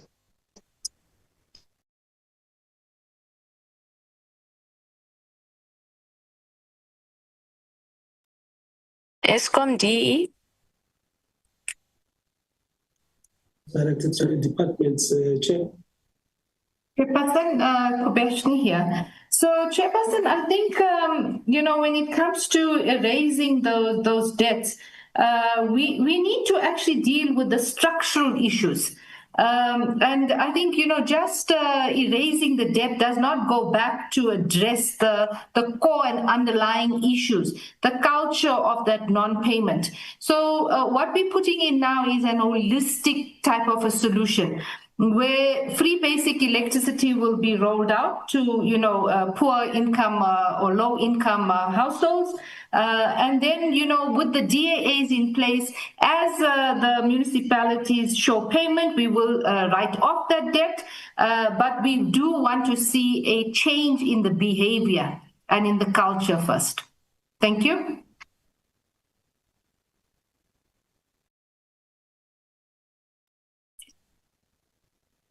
Honorable Sampa Masudu, do you have a follow-up? You still have time.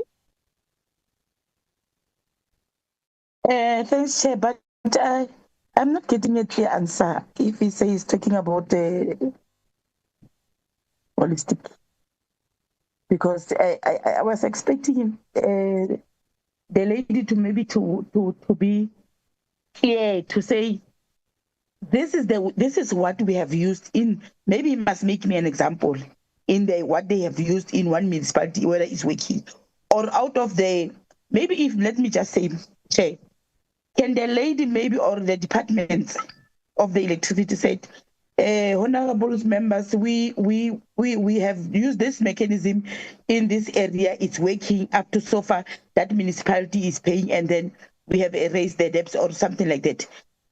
That's what I want. I just want to get something, because I can't understand what he's saying. Thanks, Chair. Okay, let me try again, Chair, Honorable Chairperson. So, Chairperson, you must understand that this DAA has just been approved. We've only have 3 municipalities now that have signed up. 2 of which came through court matters of the court.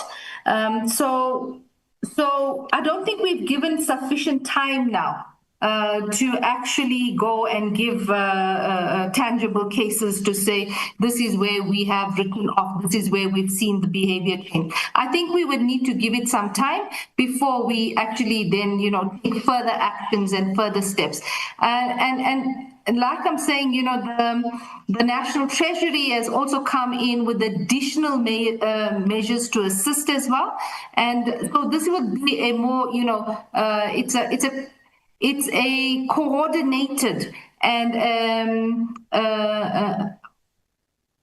from all stakeholders, SALGA, COGTA, Treasury, and the DAE, that's coordinating now to try and resolve and reform the municipal electricity systems and infrastructure. And I think we would need to give it some time to actually then go and, make certain calls. But I think, just going and wiping off existing debt will not be addressing the core underlying issues. Thank you, Chairperson. Okay. Honorable Samba Masiu, I think you must also pose the same question to the upcoming presentations of COGTA and SALGA, because I think it's a very valid point around understanding what kind of support mechanisms there are out there. Do you have any other follow-up questions, Honorable Samba? No, I'm okay, Chair. It's fine. All right. No, thank you. And hold on to that. I think it's important. So in the next presentations, we'll get that. Honorable members are not seeing any other hands. That means we're now going to move to the next 2 presentations. To be clear, I am not releasing Eskom and DE. Everybody must stay, because remember, once we've got COGTA, SALGA, and we engage, after that, if there are any outstanding issues that involve all of the other presentations, we'll engage them then. But now let us give platform to the Department of COGTA, followed by SALGA, and then we can get those two presentations. I'm not sure who's leading the delegation. I know Minister has already left us because he's in the G20 sideline events. So I do apologize for that, but I do welcome the Department of COGTA officials, and over to you. Thank you. And also, sorry, maybe just to say, because we are less familiar with yourselves, please could you also introduce yourself and tell us your role in the department, as well as SALGA when we get there. Thank you.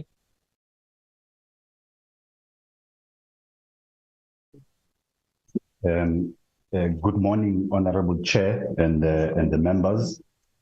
Chair, my name is Ifelo Kulu. I'm here in my capacity as the head of the Result Management Office at COGTA.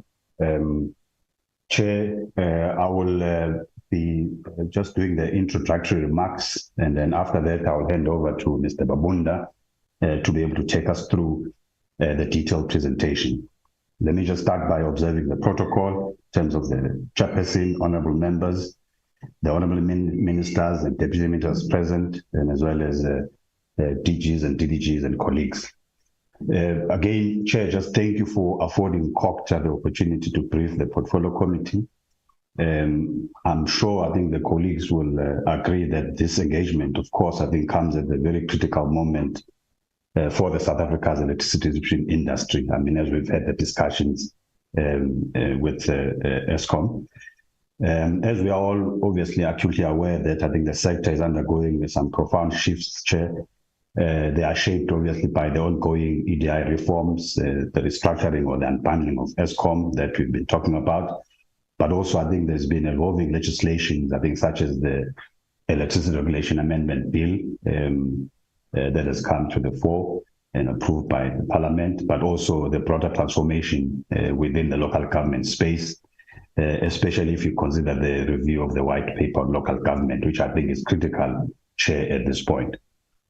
Chair, I think the presentation before you will obviously then provide a consolidated and evidence-based view of the current structure of the EDI in the sector, but also I think the issues that have come up sharply around the constitutional and legislative context within which municipalities operate as part of the prior discussion we just had. And also I think the persistent challenges affecting the distribution networks across the country, of which municipalities are not immune to. Chair, I think it is also important that the presentation highlights the alignment, I think, between the several national reform processes, I think, currently underway. There's really a couple of them, and I think the discussion today obviously consolidates everything, I think, ranging from the NECOM EDI reform roadmap to the Operation Vulindlela, I think, focusing on metros, but also the municipality reform program as part of the JET, focusing on Mpumalanga, and as well as I think some of the initiatives around the presidential working groups that are happening, especially at eThekwini and as well as the city of Johannesburg. So, Honourable Chair, the presentation will also then highlight, I think, some of the potential implications for the ERA bill.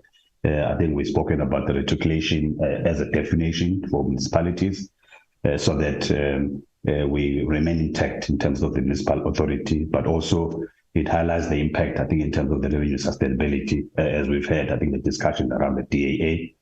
And we'll then conclude, Chair, by offering some of the recommendations. And these recommendations, Chair, intend to really strengthen the coherence across all the reforms that are currently happening.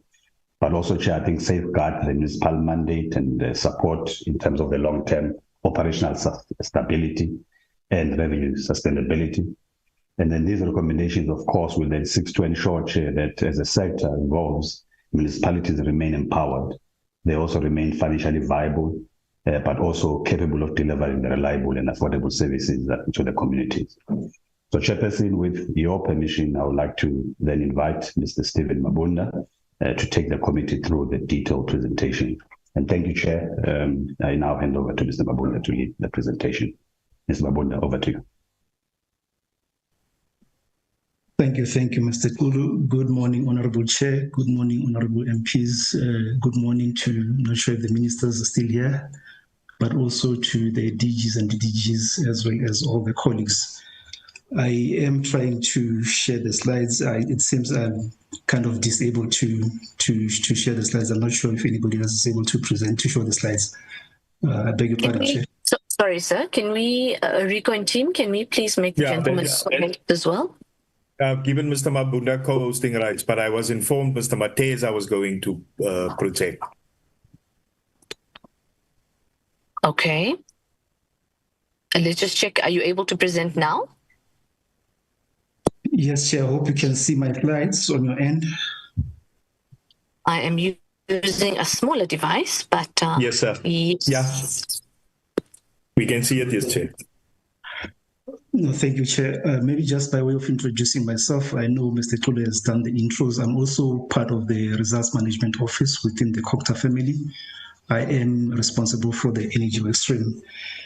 Chair, we've taken leave from the briefing notes that have been provided in terms of focusing on the content of the presentation, including the structure of the EDI, and also the constitutional and legal framework, together with the impact of the EDI on the ERA rather, on the EDI reforms. We've drawn on commonalities in terms of the current reforms that are underway, and we're also drawing on lessons from other countries. I think finally we move to recommendations, including potential legislative changes that can be put forward. But also we've sort of ventured onto other recommendations that are much more operational in nature. In terms of the purpose, it's really on the basis of the briefing notes, really to brief this committee in terms of the developments on the EDI industry, but also in terms of the constitutional legal framework, really those that are having impact on the EDI as well as the reforms, but also we want to highlight some of the challenges and provide potential recommendations that will then facilitate the reforms. So we've not necessarily confined ourselves to the challenges, but rather sort of look at what's happening in the broader environment in terms of the developments in the EDI sector. Just to give a quick background, high-level view in terms of the value chain of providing of electricity. I think the key thing, say for generation and transmission, is really the distribution, which is essentially the subject of discussion today. And that's really focusing on providing or distributing electricity to residential, commercial, as well as large power users. But that, of course, does include the agricultural sector. I think what's of interest here is really the bottom right corner there, where we've got 11 kVs for your medium type industries there, and particularly for the LPUs. And this is essentially the subject of today's discussion. Now, in terms of the structure of the EDI, I think Chair is really just to draw attention to the fact that we currently have two dominant players in that space. And you would know Eskom, they literally take up about 40%, and with the municipalities taking up about 60% of that. Well, this is not to say that we're not considering the DAEs. Of course, the DAEs does still allow those municipalities to continue distributing, to be the licensees rather, in terms of the agreement or arrangement, or the license to distribute with NERSA, but that is also taken care of. I think what is much more important is really the fact that the distributors, as it were, they are responsible for the asset creation, rather the building of those assets, as well as ensuring that the maintenance and operational aspects of the distribution grid is taken care of, so that it becomes reliable and efficient. There is understanding that, of course, Eskom, particularly as a bulk supplier from generation side of things, they do sort of provide electricity to these municipalities in the form of wholesale bulk supply of electricity, and those municipalities will then on-sell to the different customers. And yes, recognizing the fact that Eskom does have direct customers as well, but in terms of municipalities, they will on-sell, and then, of course, in the process, put in a markup to that, and that's on the basis of the cost of supply studies or tariff studies that will then enable them to become financially sustainable. Chair, also, I think what's much more important is really the recognition of the fact that there are changes within the sector, of course, impacting on Eskom, on the structural side of things, but also particularly in terms of the EDI reforms, it does include or involve, to a large extent, all the role players in that kind of space. Those are some of the changes that we'll highlight today. We've highlighted some of the key role players or stakeholders, as it were. I think the top on the list, of course, is DEE, of course, responsible for the policies and overseeing the national energy programs, including the INEP as an example. But also, as a subset of that, of course, there's NERSA, that being the regulator of electricity. We've highlighted the fact that we're also party to that. as COGTA. The independent power producers are becoming increasingly relevant in terms of them being the private generators of electricity and participating particularly in terms of wheeling. I think we've highlighted the role of Eskom, also that of those local municipalities, but particularly really to distribute to those residential, business and commercial customers. And of course, SALGA being our, I guess, our friends in struggle, really representing the, I guess, the interests of the municipalities to a large extent. So we do believe that the EDI reforms are basically operating within a legislative framework that is actually underpinned by the changes that are currently underway, and certainly from our perspective, we are playing a role in terms of those changes, but also we want to influence the direction of those reforms. Chair, just high level, in terms of some of the challenges, sorry, I beg your pardon, I'm going to go back. In terms of some of the challenges, I think there are two things in terms of what you're seeing before yourselves there. The first part being the fact that there are challenges that we are facing as an industry, but secondly, there are some kind of drivers that are quite important to the reforms. And if you look at your enabling legislation and fragmented service provision, we think those are some of the drivers. But in terms of the challenges, there is issues around the investment in the infrastructure or the lack of investment thereof. I can just cite as an example the fact that National Treasury Guidelines requires about 8% of the revenues to be sort of invested in terms of the infrastructure, or sorry, I beg your pardon, it's actually 8% of the asset base, the value of the assets that is to be invested in terms of the infrastructure, particularly on the maintenance. But at private sector level, we're looking at 5% of the revenues. And we do recognize the fact that that is particularly lacking in the municipalities. Issues of financial sustainability, particularly stemming from your losses in terms of energy there, vandalism as well as ghost vending there. It is impacting usually in terms of financial sustainability, and issues around governance and shortage of skills is something that's quite critical that we also need to focus on. So, Chair, this is not exhaustive by all accounts. There are issues such as your indigent management that also need to be attended to. We've highlighted the issues around ring fencing, which is something that we've highlighted, but also aspects of innovation. And we do believe that aspects of ring fencing and innovation, as an example, are some of the items that which the reforms needs to sort of bring about in the near future.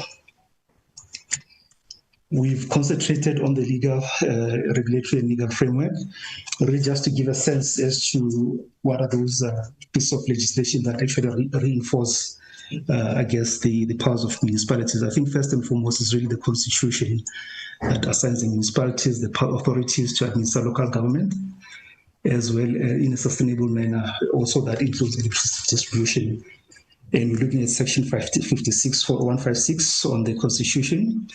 In terms of Municipal System Act, Section 78 does define the municipality as an authority, a service authority with right to distribute electricity in this area. And through, of course, the Section 78, we're then able to allow the municipalities to then determine or follow the processes to then appoint and determine who will then be able to provide the electricity services in that municipality. That's not necessarily confined to electricity. Of course, it does touch on other sort of services as well. But we do, I think the emphasis on the fact that the municipalities then have the right to determine who can provide electricity in the areas of jurisdiction there. Section 5074 of Municipal Systems Act. Sorry, I've jumped the gun. MA Section 62 and Section 24 as well as 75 does look at aspects of tariffs, and this is definitely a subject of interest to ourselves, really in terms of ensuring that the sustainability of providing services is upheld through the undertaking of cost of supply studies. That also is not limited only to MFMA, but also the Municipal Systems Act, Section 74, does look at aspects of tariffs for the municipality. Last but not least, in terms of Structures Act, focusing on Section 84, it basically states that bulk supply of electricity, including the supply, transmission, and distribution, and some aspects of generation where it's applicable, is also a function of the municipality, and within the power of the municipalities to undertake. Chair, I think the last but not least, we've not highlighted that in this presentation, but certainly the aspect of Electricity Regulation Act. It does establish the regulatory framework for municipalities to supply and distribute electricity, and that also includes municipalities as well as external service providers. This is not meant to be exhaustive once again, but rather to give a sense in terms of the legislative mandates for the municipalities then to provide, to supply and distribute electricity to its customers. I think one of the key questions, Chair, is really the fact that how can it be used to support the reforms? And we've taken a step at this by citing 2 examples from Constitution and then 1 example from the Municipal Systems Act. On the Constitution side, right, really is Section 154, where essentially the Constitution triggers support and strengthening of municipal capacity by national or provincial government whenever the municipalities cannot manage their affairs or they are unable to perform their duties. And then Section 139 of the Constitution authorizes the provinces, that is, to intervene in the municipalities in instances where there's serious or material breach of its obligation to provide the services or to meet their financial commitments, or they're unable to then deliver on their obligations. And then, of course, the much talked about Section 78 of the Municipal Systems Act, which outlines the criteria and processes that which municipalities can follow in terms of deciding on the mechanisms of providing the services. This also includes electricity, as we've alluded to in the previous slide. So Chair, this was a way to sort of say what are the pieces of legislation that we can lean on that can then facilitate or support the reforms. Chair, just focusing on the aspects of the ERA bill in terms of the EDI reforms as requested or required in terms of the briefing itself. I think one really key thing about the ERA bill is the fact that it's making interesting provisions in terms of market liberalization and, of course, providing open grid access, but also the introduction of the independent system operators as well as mechanisms around energy trading. So we believe that to a large extent is quite a positive thing that's being brought about by the ERA bill itself of 2024. But also what we've highlighted in the second bullet point there is the fact that it's now compelling the municipalities to then grant access to the grid for those municipalities to then allow those third parties to distribute or transmit electricity. And to a large extent, we view this as a positive development because essentially it then opens up the market for introduction or participation from IPPs, but also to a large extent participation from different municipalities. We also believe, I think, the same view is held by our colleagues from SALGA, that there are issues in terms of, Section 1 of the amendment itself, in terms of the definition for distribution and restipulation. We'll pay attention to that in the next slide or two. But that's something that we think needs attention in terms of considering, I guess, amendments so that, we then allow the municipalities to continue participating in this space.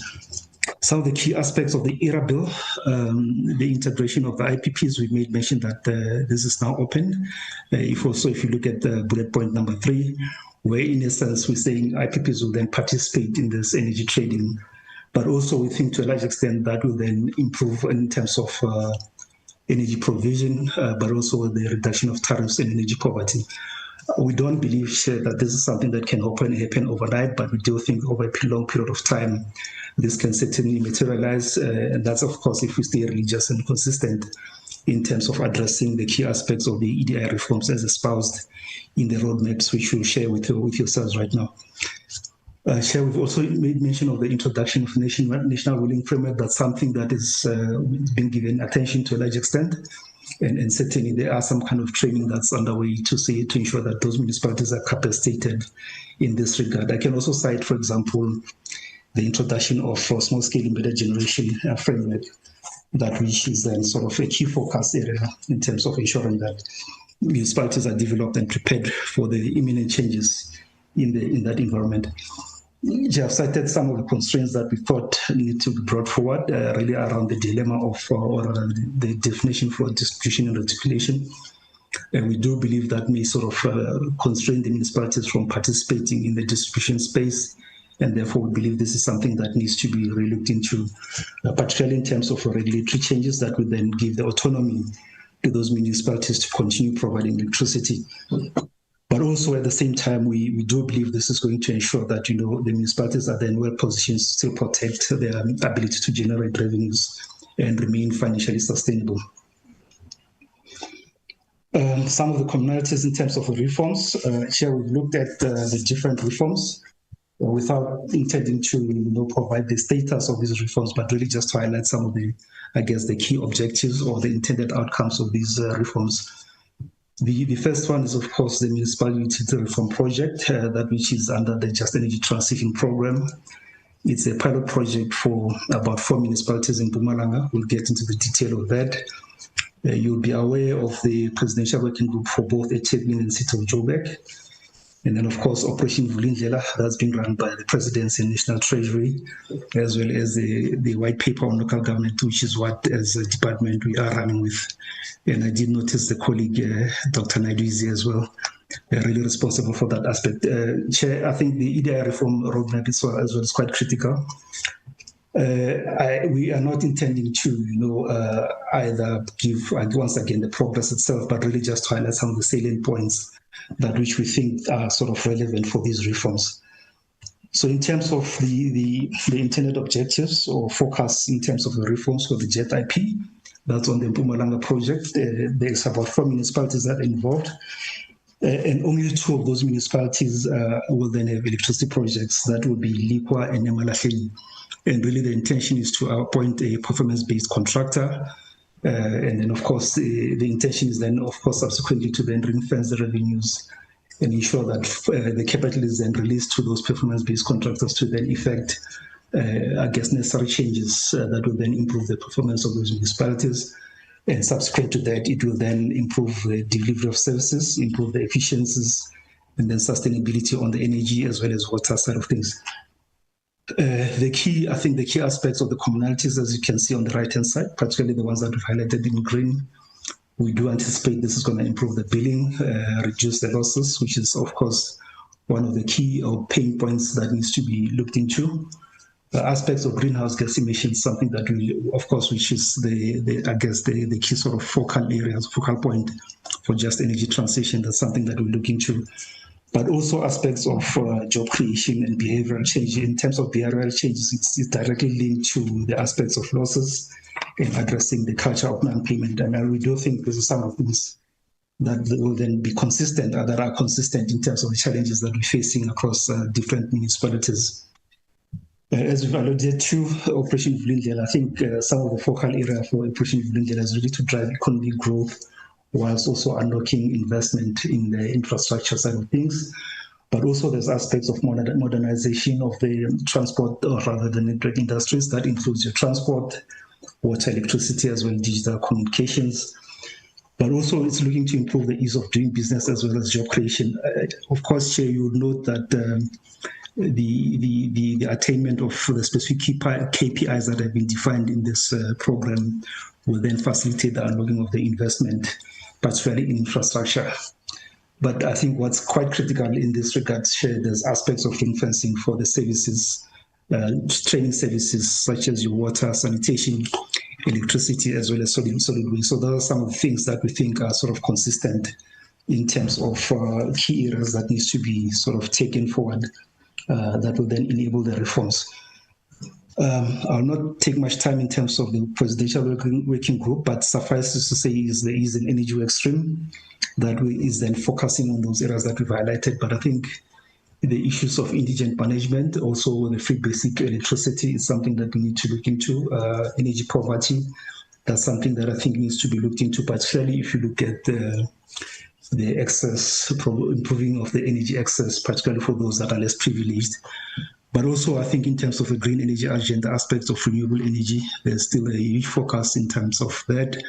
And then we've spoken to the losses. We know for a fact that City Power is in the process, or has initiated the process of drafting up a plan that then reduces or focusing on reducing of the energy losses.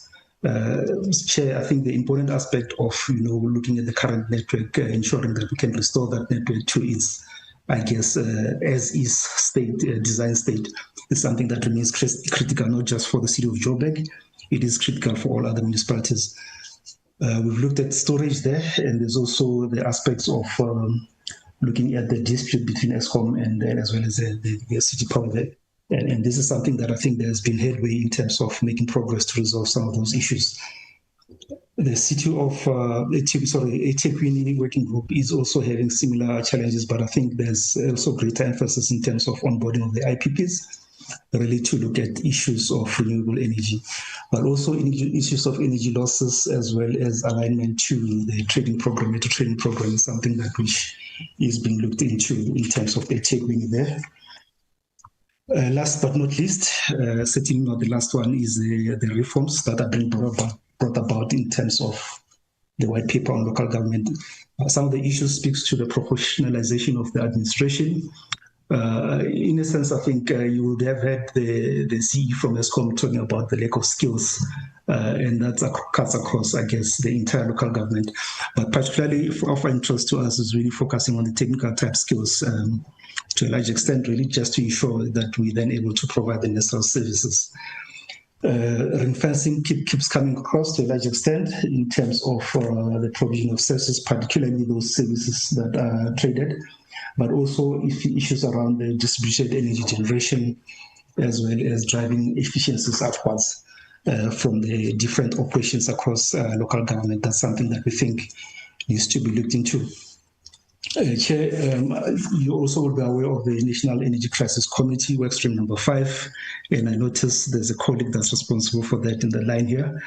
And one of the key things, of course, or the outcomes, as I've alluded to, is the fact that there is a roadmap that has been developed, and it's currently sitting with DE. We're not going to give any sort of sense in terms of the progress. However, I think really just to highlight some of the key areas in terms of the reform.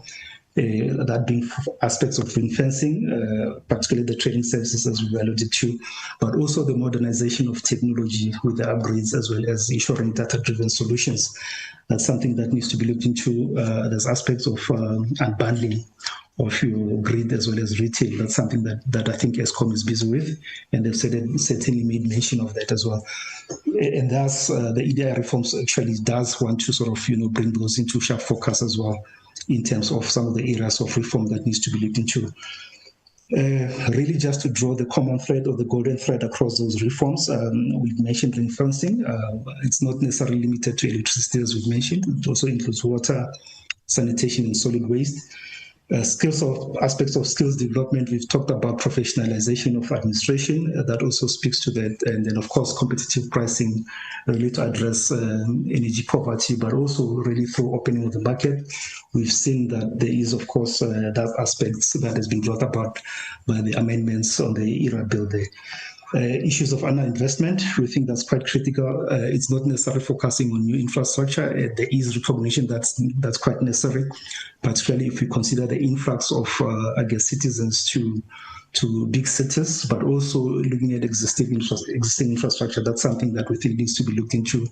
But also if you look at distributed generation, particularly focusing on renewable and, of course, addressing aspects of energy poverty, but also to improve access. We think that's something that needs to be looked into. Last but not least, aspects of protecting the mandate of the municipality. It's something that we think has to remain on the agenda, but really just to ensure that those municipalities are sustainable and they are then still able to provide electricity at an affordable sort of prices. Chair, I do recognize that we've taken a lot of time, but just to run through the lessons from other countries without getting into much detail, there has been reforms, and this is something that we've used when we essentially took part in the workshop for the EDI reforms, but really just to emphasize the points that there are benefits from the reforms, but at the same time, you'll notice that there are also drawbacks that which I think, as we embark on this journey as a country, we need to be cognizant of those drawbacks. However, we think, if you look at Argentina and Chile, there is aspects of improvement in terms of competitiveness and quality of services, as well as attraction of your private investment. And what that does, it does bring about much needed capital. And certainly we do hope that that comes in at the competitive rates that would then allow us to sustainably grow the base in terms of what we have to provide on the generation side, but also looking at aspects of transmission and particularly in this instance, distribution. Similar lessons in the US, they've opened the transmission grid there and improved aspects of smart grid and demand response programs. but also aspects of renewable energy through their decarbonization policies. And that's essentially the intent of the JET program, that which we hope will also bring that to fruition in terms of what we are attempting to do this side. But I think the outcomes or the impact thereof is there's increased competition as well as the lower cost of energy. Once again, Chair and colleagues, I don't think the intention, yes, as much as the intention is really to lower the cost for, distributing and supplying electricity, we do think this is something that will take time, and certainly coming from the base of, poor condition of the infrastructure, aspects of planning that has been undertaken. And yes, DE has gone on to, as far as developing the master plans for different provinces. We do think that's the right step in terms of addressing, I think, the backlogs in terms of those areas that don't necessarily have access to energy. Much the same in terms of El Salvador. We're not going to get into detail, but we've also highlighted 2 cases from Asia, that being India as well China, and certainly, Chair, the commonalities are there in terms of the impact, including access to the grid operations. What's also interesting, I think, is the aspect that through technology, as you've seen in what we've put forward in terms of the EDI reforms, in terms of data-driven solutions, some of the outcomes is really, the putting the powers in the fingertips of your customers that are then able to have access, billing-related access, and that will then improve cultures such as non-payment, and of course taking ownership in terms of ensuring that the requisite sort of payments are made to the municipalities, but also looking at aspects of addressing issues resolution, particularly coming from providing those technology platforms. We do think that will then show a lot of responsiveness from customers in terms of ensuring that issues of payments are then addressed. Chair, in terms of recommendations, we've taken a look at mostly some of the operational aspects that needs to be attended to. But I think the first and foremost is really protecting the autonomy of those municipalities to continue distributing electricity. That's something that we want to stand by, but also looking at ways to facilitate ring fencing, particularly for the energy sort of services there, or rather electricity business, but also that has to be supported by sound pricing determination informed by tariff studies, so that we're then able to provide affordable access to electricity. And by so doing, we then hope that we'll then be able to improve access for different customers, including the residential business, as well as other IPUs and agricultural customers. Chair, aspects of cross subsidies, once we've sorted issues of high indigent rates, in other words, we want to have those that are registered as indigents, rightfully registered as indigents, and those that do not qualify, they essentially need not to be part of the indigent register. So aspects of indigent management is something that we need to look into, and then of course find ways to then cross subsidize so that we're then able to provide free basic electricity to those citizens that are deserving there. We've made mention of the fact that planning is something that's quite critical. We do note that there's an INEP program that which the GE is running, but certainly we do believe that network upgrades are quite essential. Because, Chair, if we're going to expand the network without looking at the current infrastructure, we still have problems of ensuring that the residents that are deserving, those that have been serviced before, still continue to receive those services as rightfully sort of required by the Constitution there. Issues of governance, I think we've highlighted that issue there when we highlighted some of the issues, but also aspects of contractual arrangements there. That's something that needs to be looked into. But this is now particularly relevant for those services that are provided on behalf of the municipalities. I say, Chair, that we also including the DAEs, and yes, we have been actively involved with Eskom in terms of the DAE.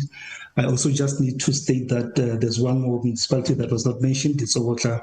We are in the process of concluding the DAA with Eskom in that regard, but we do believe that's something that we have to jointly revisit with Eskom to find ways to standardize this.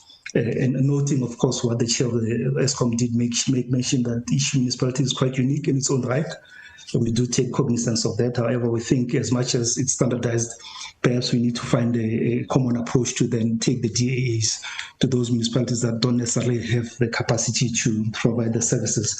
And certainly from COGTA side of view, Chair, I do need to state that we do support the DAE to a large extent, of course. We've spoken to the issues of professionalization, and that's something that I think is espoused in the revisions of a white paper on local government. That's something that I think we've dealt with. We won't dwell much into that. Chair, I think one of the critical aspects is what are the required changes in terms of the legislation. We do believe that there are processes that have been initiated in this regard, but we do believe some of these pieces of interventions are going to be quite critical in terms of enabling the reforms. We've made mention of the white paper on local government. We think it will establish a firm basis for even all the other reforms in the local government. Therefore, it's something that we need to be considered. Yes, it's coming only in 2026, but we do think that's something that needs to be supported. The issue of reticulation and distribution, that's something that we think it does desire attention, and it needs to be attended to ensure that, as we've mentioned, we do protect the right of municipalities to become or remain sustainable. But of course, last but not least, it's the process that has been unfolding in terms of the EDI reforms, particularly in the form of EDI roadmap. We do think at the point when it finds its way to the Parliament, it's something that we need to be given attention really from implementation perspective, as well as ensuring that the necessary sort of reforms or legislative changes are actually also attended to. Chair, really as a way to conclude, we do want this committee to really take note of the report, including the structure of the EDI and the challenges that are facing the industry itself, but also to know the significance of reforms that align and support the EDI reform objectives. But also, I think in that regard, it's all the other reforms, but importantly, from our perspective, of course, is the reforms that will be brought about by this white paper on local government, but also to know the considerations when consider the recommendations that have been put forward on policy as well as legislative changes. Chair, that concludes our presentation. Thank you so much. Can I hand back to yourself, Mr. Tulu? No, thank you very much, Mr. Babunda. Let me then hand back to the Honourable Chair. Thank you. Thank you very much. Can I confirm, is there anyone else from COGTA who might want to add in, or anyone who might want to, say anything? Are we all covered? Okay, great. So what we're going to do now is we're going to go into the SALGA presentation. Well, members, please make a note. You've got your questions for COGTA. We're going to get SALGA, make a note as well. And then when you engage, just please be specific about who you are. Excuse me, I'm also battling the flu. Please then note who you'll be sending your questions through to. Colleagues and guests from SALGA, who is leading the delegation there? No, thanks, Chair. It's Councillor Kinaleman Pukunsi, the Deputy Chair of the Working Group on Energy and Electricity, Chair. I will give the opening remarks, then hand over to Mr. Ngiti to give the presentation. I would equally request that at the end, Chair allows me to give the key message for Parliament from SALGA, Chairperson. Can I then proceed, Chair? Excellent, Councillor. Thank you very much for outlining that. Over to you. Thank you so much. Greetings to your good self and honorable members of the Portfolio Committee and the colleagues that are on the platform, Chair. We are saying as SALGA that South Africa's electricity distribution industry is facing severe and systematic challenges that threatens the sustainability of municipalities and the reliability of supply to the consumers. And we've got key issues that we want to highlight, Chair. And those issues are as follows. One, rapid deterioration and aging of the infrastructure, the declining of financial sustainability in municipal distribution businesses, the poor asset management and outdated technologies, the rising operational costs and severe revenue losses, escalating vandalism, theft, and illegal connections at the municipal level. We are also saying that, Chair, a widening skills gap and loss of institutional memory, the fragmented service delivery across spheres of government. Chair, we are not going to leave the platform before we give the last remarks, Chair, to say that indeed the Energy Department position is that the Eskom DAA will address the immediate crisis that the signing of thereof must follow the Municipal Systems Act processes, otherwise it will be disregarding the municipal decisions-making processes as legislated in the Act, as make reference to, Chair. But Chair, before I conclude, I just want to bring to the attention of the meeting that Chairperson Yes, indeed, the distribution is not only the responsibility of the municipality. And it is not, again, we are not defensive in so saying. We are saying it is not only municipalities that don't have capacity. Eskom equally have its own challenges in terms of capacity. And we are going to illustrate the point that we are making, Chair. We are saying in terms of free basic electricity, Eskom is the sole responsibility in the small towns. And many a times in those small, big towns, also Eskom is the one that is charged with the responsibility of making sure that the indigenous communities that are supposed to access free electricity, they access. But many a times, often than not, Chairperson, it is not the case. Communities come back to municipality after we have registered them to say that they are not able to access. And when you go to Eskom, it's a mix-up in the system of Eskom, Chairperson. That's the first issue, Chair, that we also want to raise. The other issue is that in an area where Eskom is also responsible for distribution, municipalities are unable to actually implement their own credit control because Eskom does not award them that particular thing. So this matter needs to be looked, Chairperson. We also have to really make sure that all of us, we bring our heads together for the betterment of making sure that our own consumers and communities get the best services that everybody wants to see happening.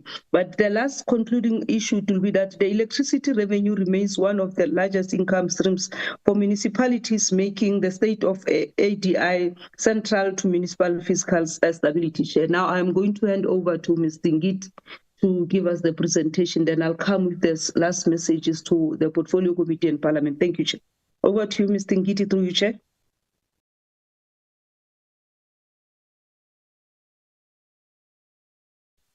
Thank you very much. Councillor Pukunzi, and good morning to you, Chair, and members of the Portfolio Committee. And with that, I would like to also observe all protocols to the Minister in his absence, both ministers in their absence.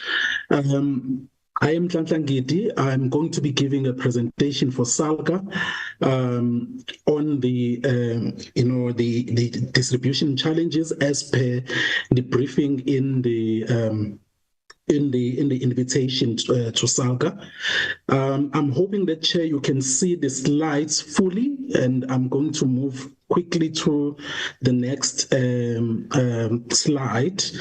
Chair, if you can confirm if you can see the slides. Yes. Thank you very much. So, Chair, this is just indicating that we, as SALGA, in our preparations, we attempted to respond to each and every point that is in the briefing of the invitation. So our presentation is following on that. And I think it's an advantage also that we are presenting last, because there are some of the issues that we are already raising in this presentation that have already been raised, which will save you and the members time also. We don't have to re-emphasize on that. So without further ado, Chair, I'm going to go to the presentation. I'm not going to list what the content was, but this is what was in the briefing of the invitation. So, Chair, as per Councillor Pukunzi's opening statement, I think these are some of the things that are captured in the statement around what are EDI, what are the EDI challenges? What are we facing as the EDI?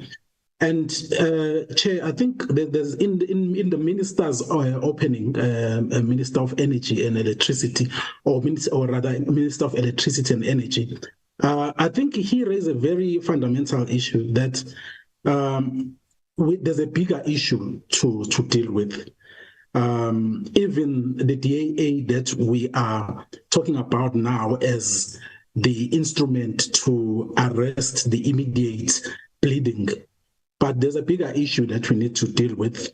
And obviously, as much as the DAA, to a large extent, will assist in some areas, but I think also that there was a member that also raised an issue, a question of is this DAA really arresting or achieving the 100% payment where it has been signed?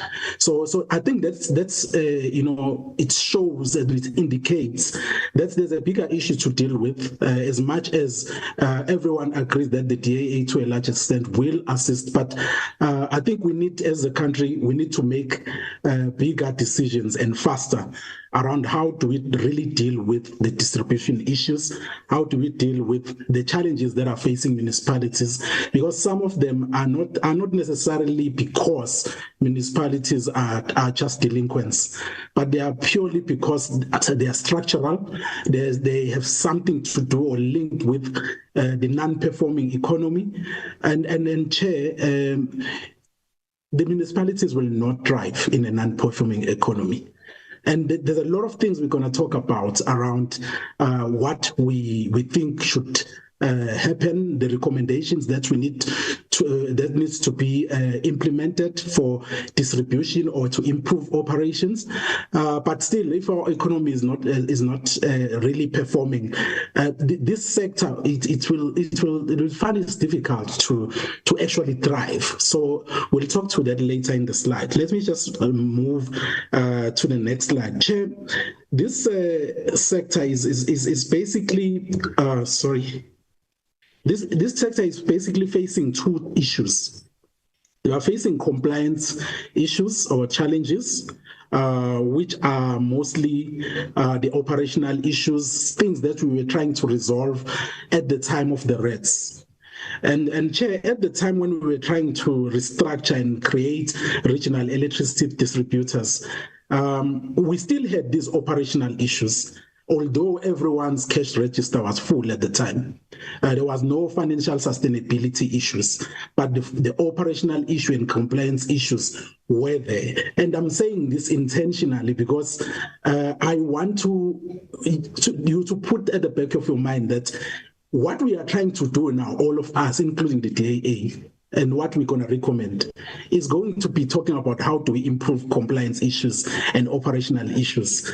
But will that really make the money come in? That's the biggest question.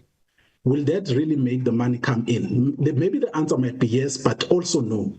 Because we have some of these systemic issues, and some are socio-economic issues also that we have to deal with, and these are the bigger issues that we need to deal with, not necessarily issues that municipalities can arrest by themselves, because some of them, they're actually touching on how the economy is, and even the culture of our people as well, in terms of user pay principle. So there are a lot of issues that are really beyond just what municipalities can do.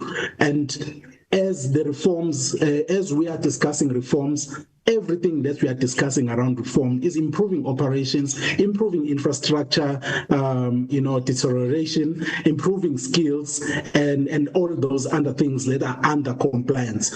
But I think with that, there's still going to be that question if that's going to change the culture of the people and if that's going to change how the economy is performing. So we really need to have more pragmatic solutions around the sector. And not necessarily some of the, knee-jerk kind of reaction to how things must be done in municipalities, because I think for the longest time, this is what's been happening.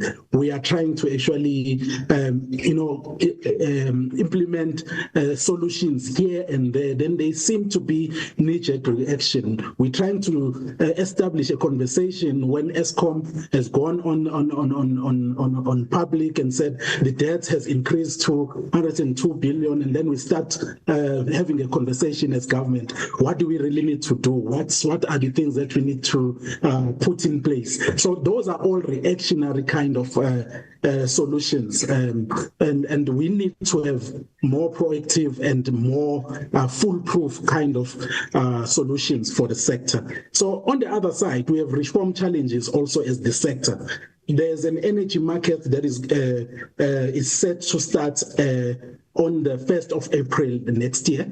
While it's going to commence or be launched, the sector that is supposed to distribute the electrons to the customer is having challenges. It's got challenges, and that talks to municipalities and including Eskom as well. So the issues around municipalities blocking the unbundling of Eskom, it might be true to some extent, but also the country systemic and structural issues or challenges also block municipalities from preparing themselves to be able to be ready to participate in the market when it comes, because there's a lot of business, models that come as a result of the introduction of the market. But there's a lot of opportunity that might be lost when the market starts and municipalities, including Eskom distribution, have not really found themselves or located or placed themselves at a position where they can actually engage with the energy market. So there's that, and there's also JET also in our midst, and it's also happening at municipalities. The implementation of JET and the expectation, Chair and the members, is expected that municipalities must implement that. As much as SALGA has been in the lead together with the JET PMU to put together or to put in place structures that should really execute the work that needs to happen under JET. But I think the elephant in the room is where the money is going to come from. Do we have the money to actually implement JET in municipalities? And, when you deal with JET topics in municipalities, the feedback that you get, especially from our political leaders, is, I'll make one example, Chair. We presented JET progress in Mpumalanga, and that is where JET has, the issues of the transition have affected municipalities the most. And as we present the issue and around financing, the mayors stood up and said, this will not be just if it's going to be loans. It's going to just further perpetuate the current situations that we have. And even further to that, we are not structured and our performance is not sitting at a place where we can actually get financing for JET. So government needs to rethink how we are going to unpack JET. So that's another kind of reform that is happening in our midst, while we're also trying to address some of the issues around compliance and operation of the municipalities. And also over and above that, there's a metro training service program that is being implemented by National Treasury, and which I think, Chair, is some of the solutions that we might need to be looking at, because it's very pragmatic and it's actually well funded to ensure that municipalities or metros, implement some of the reforms that are forced to actually implement, and that is actually incentivized through some seed funding that comes from World Bank. When municipalities, respond to all the requirements of the program, they start getting that grant from the World Bank, which assists in their improvement of their operations. So that's another, solution or another program that we need to look at, maybe over and above the DAA. Let's get National Treasury to actually tell us the lessons around the Metro Trading Services program. How is it working, and how can we replicate it to more municipalities? Because I understand, and I think all of us understand, the DAA is not going to address all municipalities because Eskom does not have that kind of capacity. But where it's possible, yes, the DAA may arrest the increasing of debt in an exponential levels. So we need to really have foolproof solutions that can be implemented parallel to what we are suggesting as a form of DAA. So this slide is just for your interest, Chair and the members, just still sharing how electricity still remains one of the core or the biggest funder of the municipal fiscus. So as much as there are high losses that are happening or that are taking place in municipalities, but the budgeting of municipalities or the revenues of the municipalities at most still pretty much relies on what they get from electricity. So I thought, let me just paint this picture for you, not necessarily wanting to dwell on it, but it's just for your information, Chair. So a state of the infrastructure, I think that has already been also presented earlier. And we also just share what are the numbers saying. Maybe one number is incorrect there, because that was a couple of months ago, I think it was last year, where the debt to Eskom was sitting at 95 billion. But if you look at the debts to municipalities, just on electricity, it's about 41.3 billion. But the debts to municipalities on oil services is currently sitting close to 360 billion. So I think I'm also raising this because I want you, Chair, to appreciate the extent of the problem that we are facing, and it's not necessarily a delinquency problem as maybe it might be said in other platforms, but it's a bigger issue that has nothing to do with delinquency of municipalities.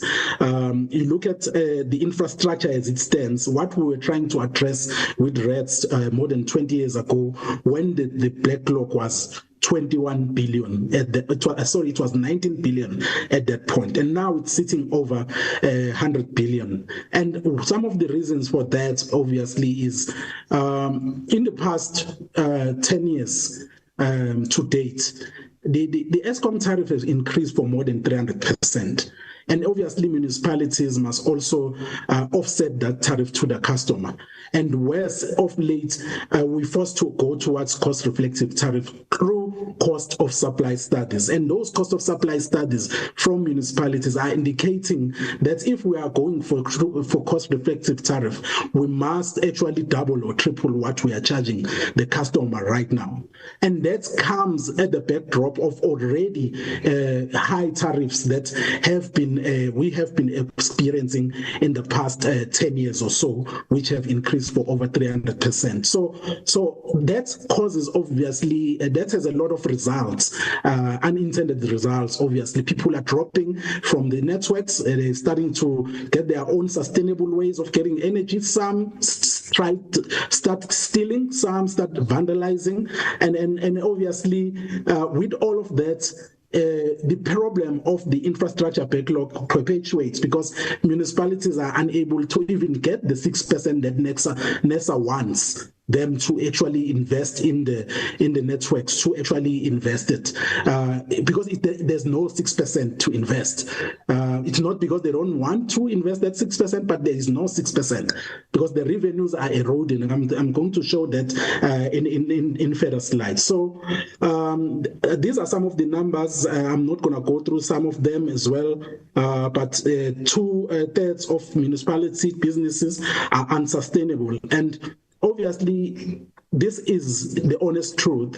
If 2/3 of municipal businesses are not sustainable, we cannot assume that Eskom will be able to address issues in 2/3 of municipalities. So we need parallel solutions together with the DAA to be part of those reform initiatives that we are identifying as a sector. If I may move, I think this is still continuing on the infrastructure. So what I think generally, when the infrastructure condition is here, where you are starting to observe failure rates, that's where you should be investing much on the infrastructure. But that hasn't happened, and this is where we are finding ourselves now. We are finding ourselves at increasing failure rates, and as Eskom gets into the municipalities with the DAA, they are finding this kind of situation and trying to bring the situation back here, or even here at least.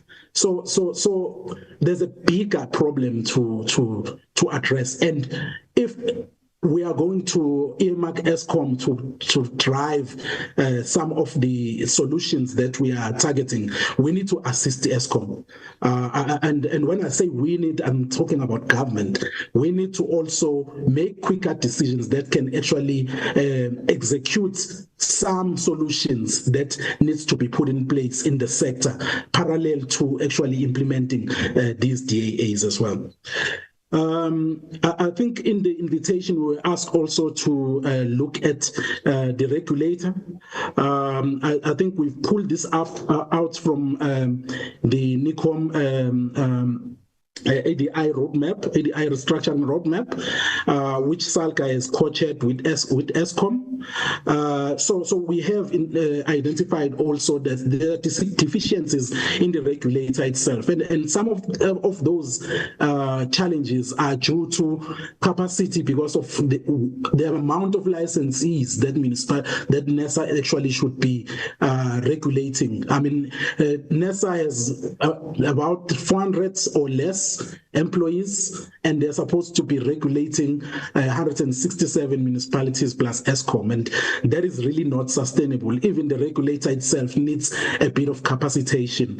So I'm not going to go through all these issues that I'm raising here, but I think the main issue is around the enforcement, which is poor, and it's because of the capacity of NESA. And sometimes, NESA is finding themselves, at the back of the wall. They are with their hands at the back of the wall, because when they look at the audits for the entire sector, even including Eskom, if they were implementing the Electricity Regulation Act to the T, they would be actually sitting with a decision to make to actually revoke licenses for everyone, and not just municipalities. So that's another challenge that they have when they need to respond with the enforcement, but everyone's operations are not where they need to be.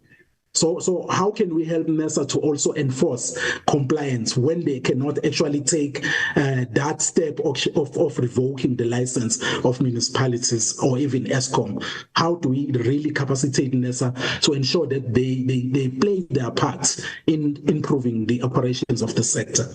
So that's another question that we need to respond to. So we were asked to also talk about tariffs. And I already alluded to where things are right now in terms of tariffs. If you look at the black line, Chair, this is the inflation.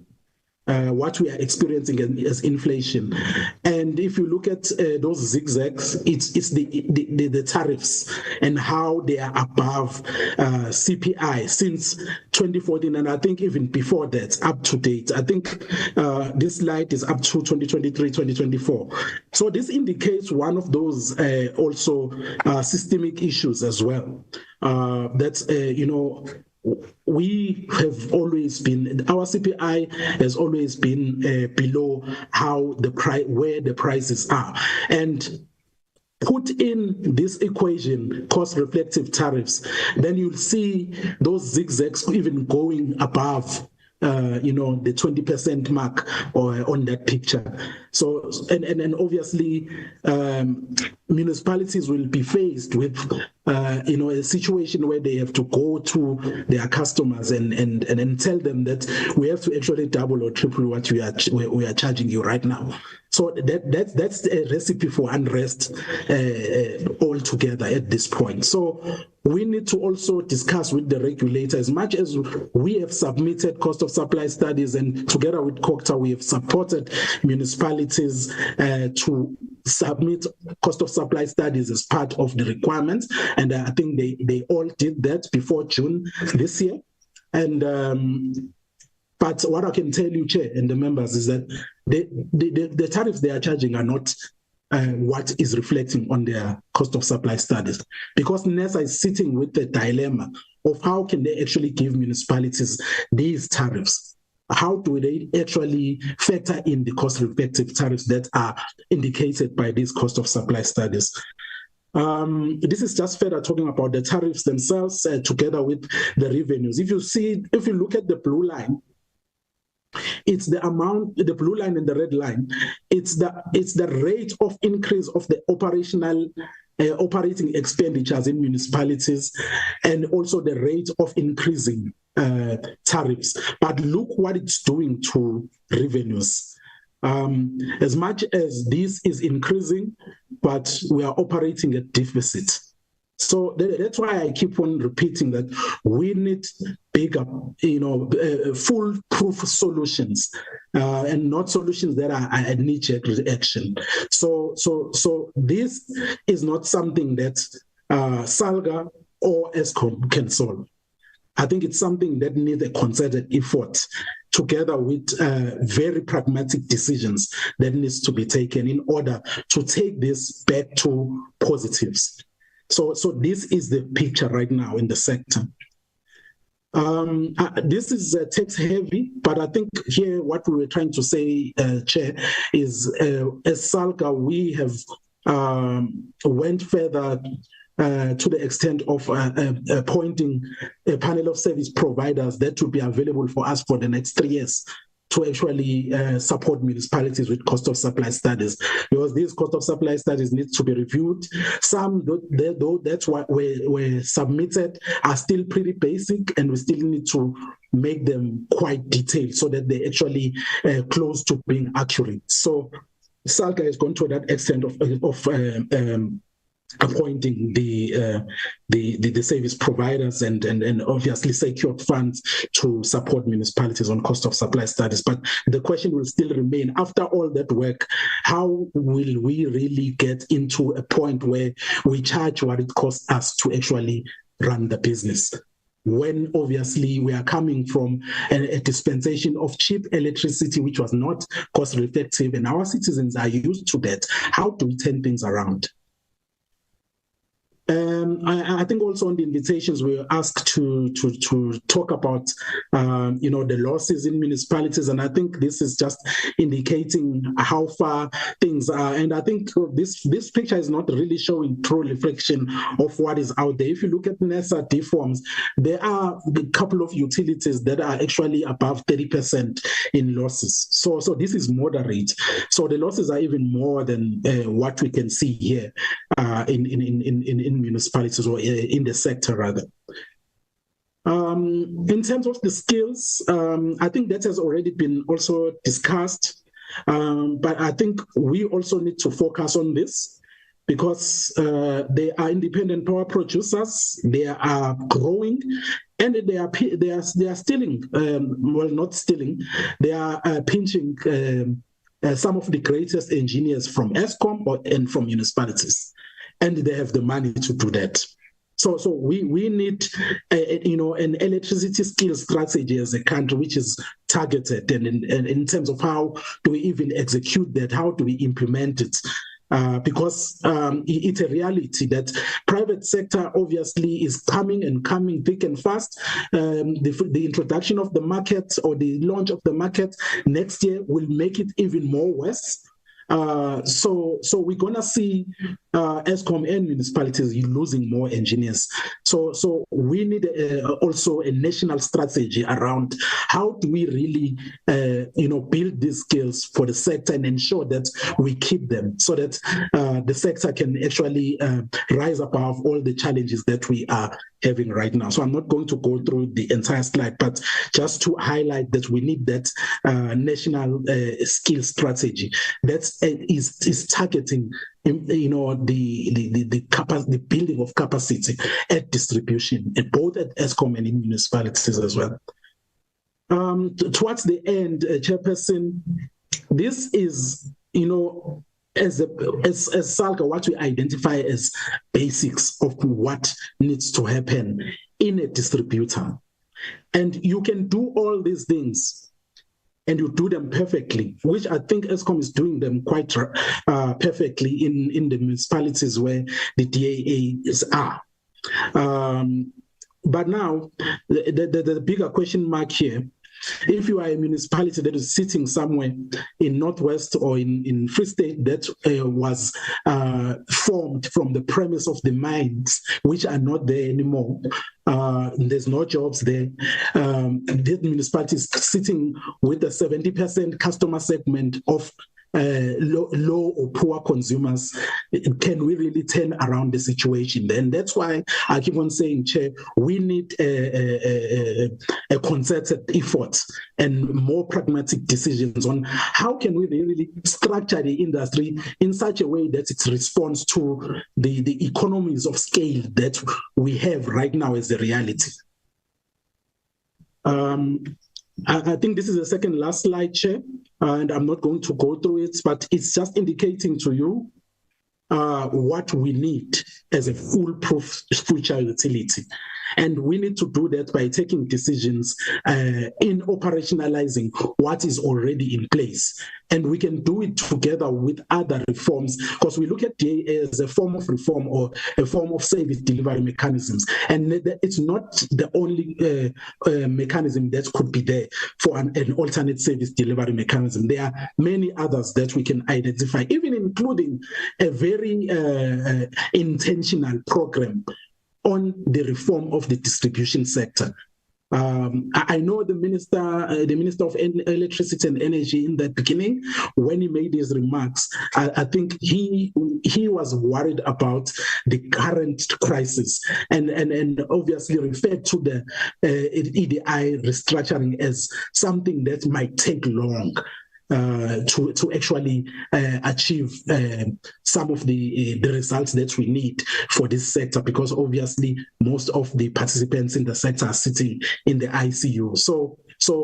But I do think that even the let me just say we do, because it's not a personal belief. We do as SALGA and as a sector also believe that in the roadmap itself that has been developed by NICOM, there are quick wins that we can identify, and for government to actually start targeting and funding those quick wins so that we can actually achieve turnarounds quicker.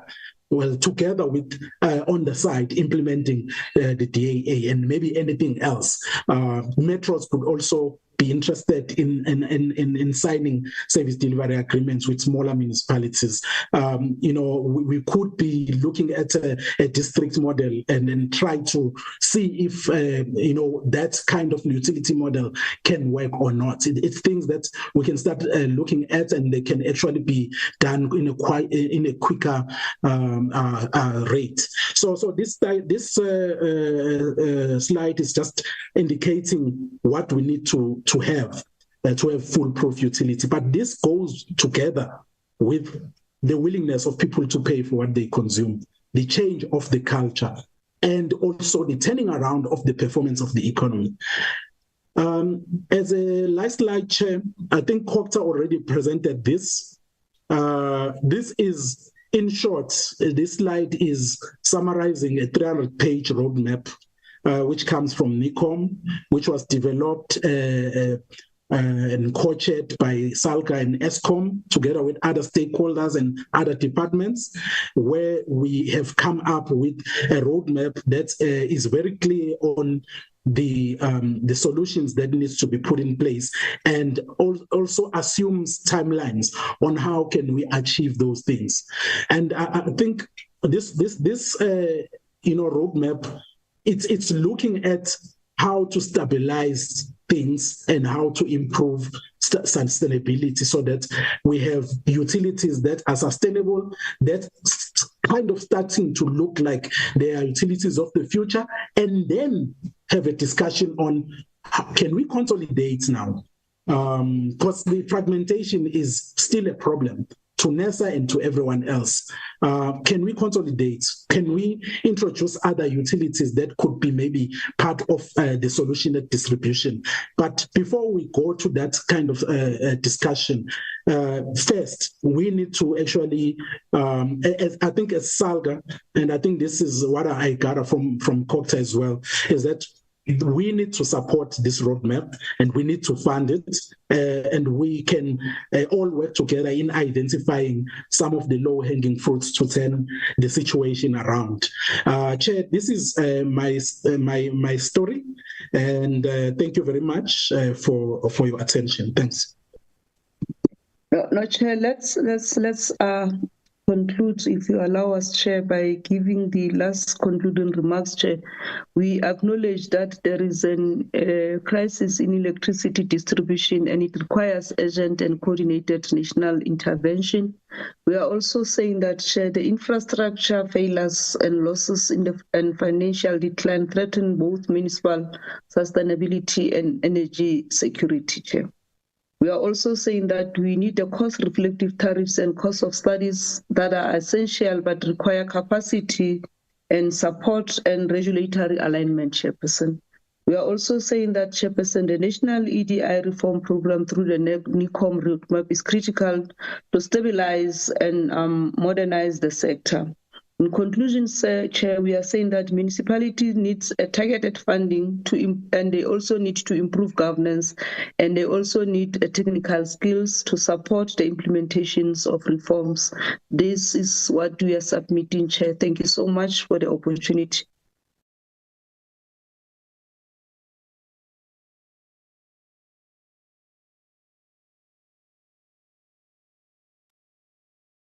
Yes, we are handing back to yourself, Chair. Sorry, apologies. I was actually trying to find the unmute button. Thank you very much to the team from SALGA. I think that was very, very thorough. I'm now going to open up, in fact, before I open up for honorable members, I just want to explain, and I don't know if the COGTA colleagues and councillor from SALGA, etc., are familiar with how we do the question and answering style. The way we do it in this portfolio committee is each member is allocated 10 minutes. They'll ask their question and you will immediately respond. So it will be an interaction. I know we're not used to that level of dialogue, but it was felt that this is the best way to hold accountable, not only the department, but also for us to get a proper feedback on how we do things. So it's much similar actually to how we did the first session. I will only intervene as chair if I feel that we've overstepped or if there's like a blank space or, you know, something that requires intervention. But that's how we do it. I don't know how COGTA does it, but that's how we're going to be doing it here. So, honorable members, I'm going to note hands. Please, please, please be clear about who you are putting your question to, whether it is to SALGA or to COGTA or both, so that we allow them some time to respond. It was quite lengthy presentations on both sides, but that is correct because we don't often interact with COGTA and SALGA on that level. And I think we actually need to have an ongoing process given the municipal debt crisis in that way. Right, we're going to start with Honorable Milam, followed by Honorable Tring, followed by Honorable Nkosi. Rico, are you honorable? Sorry, there's someone else. Followed by Honorable Bapti. Rico, are you ready on the timer? I am. Just want to get an indication. Yes, sir. Excellent. Honorable Milam, your 10 minutes starts now. Thank you, Chair, and thank you to COGTA and SALGA for the presentations. I'm going to ask them to be brief and succinct in their answers and not to waffle or waste time. Let me start with SALGA. So it appears that SALGA is anchoring its position in Schedule 4B of the Constitution, and that designates electricity reticulation as a local government competence. Would it be fair to say that you see it as an exclusive competence of local government?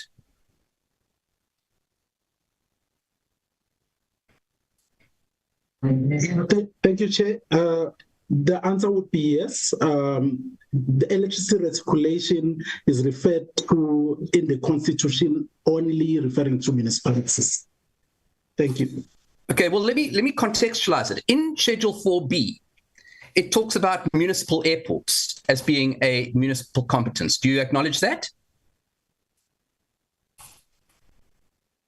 Yes, Honorable. Okay, so you would agree that those municipal airports would have to be regulated and would have to comply with national legislation and would have to follow national legislation?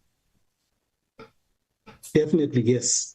So when we legislate over electricity and the regulation of electricity, would you agree that that regulation applies to municipalities as well, and that therefore municipalities do not have exclusive competence over electricity, reticulation and distribution?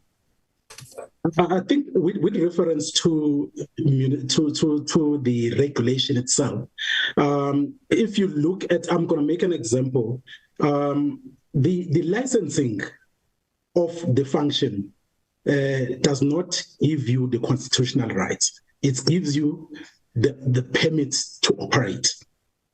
But the Constitution gives exclusive rights. So, where, can you show me where, Mr. Ngidi, can you show me where in the Constitution it says you have the exclusive right? I think from where I sit, that is implied because it doesn't. So it doesn't actually say exclusive in the Constitution, is what you're telling me? I think it doesn't refer to any other sector except for local government. I think that's why we said it's implied. Let me ask you this. What is the current status of your court case regarding the electricity distribution licensing? Thank you for that question. It's still in court because it's the decision is being delayed by a lot of entities that still come in wanting to oppose the SALGA case. So it has not set to actually be deliberated on so that the decision is made. Every time there should be a court sitting, there are more companies and more entities that come in and submit their own affidavits to oppose the SALGA case. Okay. So one of the things that in your presentation, there's a slide that shows that electricity sales constitute about 26% of municipal revenue, and that as a result, they are cross-subsidizing other services with that revenue. Do you agree with that assessment? Yes, I agree with that assessment, and it's because also the funding model of local government is no longer relevant for what it was designed to be more than 20 years ago. It made some assumptions that are not relevant anymore. Is it just me or if we lost Mr. Ngidi? No, I can hear him. Pause the timer. Oh, okay, sorry, it must be me. My apologies. Continue. Only you, Chair. I was saying as a result of those assumptions that were made on the funding model of local government more than 20 years ago, there is more cross-subsidization happening now because those assumptions are no longer relevant. There were assumptions that municipalities will make their own revenue and fund their operations from their own revenue, but this has since changed. Yes, but they're not. Okay. But they're not. All right, but now here's the problem. In your presentation, you say that 2/3 of municipal electricity businesses are not sustainable. That's what you say. You also say that infrastructure refurbishment spending is less than 1% of revenue against a national guideline of 6%.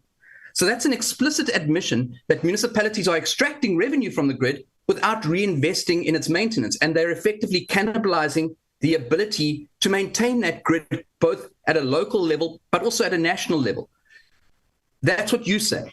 So given that, should those municipalities continue to receive a license to distribute electricity? I think we need to put context in that, Honorable Member, because the reason mostly for municipalities not to be able to invest back is obviously due to the losses that they're experiencing and the revenue that they're supposed to be collecting, they are not collecting. And it's due to a lot of those socio-economic issues that they are experiencing. But it's also due, Mr. Ngidi, with the greatest of respect, it's also due to the fact that municipalities aren't actually doing their jobs. I am not qualified to actually respond to that question. Well, I am. Yes. Honorable Milam, let's pause the timer. Honorable Milam, yeah. I know you know how it is. Let's allow the department in some ways to respond. I know we want to hold them accountable, but let's also be fair in how we ask our questions and the tone. Chair, with the greatest of respect to you as well, I'm trying to keep the debate structured to my question and not go down a garden path. But okay, I accept your guidance. Can I continue? Yes, go ahead. All right, I'd like to turn to COGTA. So COGTA puts a lot of emphasis on Section 139 of the Constitution, which is interventions, and Section 154, which is support. Perhaps the starting point should be, When are we going to see the integrated government monitoring and support, the intergovernmental monitoring support and interventions bill tabled in Parliament? Thank you, through Chair. I won't be able to respond in terms of the IGR. I think 7 before Parliament, but I'm sure something that you can. Oh, thank you very much, Kevin. Good afternoon, honourable members, Chairperson. Honourable Mileham, the IMSI bill was actually introduced into Parliament on the 31st of March this year. It has been assigned to the Portfolio Committee, and I think the committee had also undertaken a process of inviting submissions on the bill. Thank you.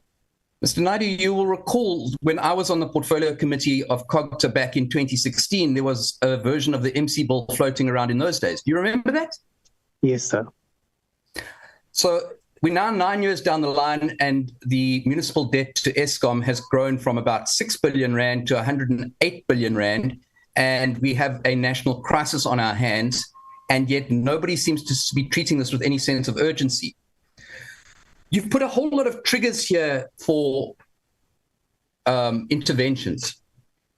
But one of the biggest challenges that we face with these interventions and support procedures that get undertaken by COGTA, both at a national and provincial level, is that they're all focused on legal possibilities and frameworks and things like that. And none of them look at the effectiveness, the operational effectiveness of those interventions. And so we don't see that there is I'll use a tangible municipal example. Makana Municipality in the Eastern Cape has been under intervention, under administration, probably 4 or 5 times, and every time it comes out in a worse state than it was before. That's one example, and there are lots more. My point is that we need to see where there's an intervention, there is an improvement going forward, and that's not happening. The reason I raise this is because we've got this DAA model, and I'm happy with that. I'd actually like to get a clear answer. Does COGTA support the DAA? Does SALGA support the DAA? Again, through Chair, COGTA supports the DAA. However, we're saying it has to also follow the Section 78 process as we put it in place. Thank you. And SALGA?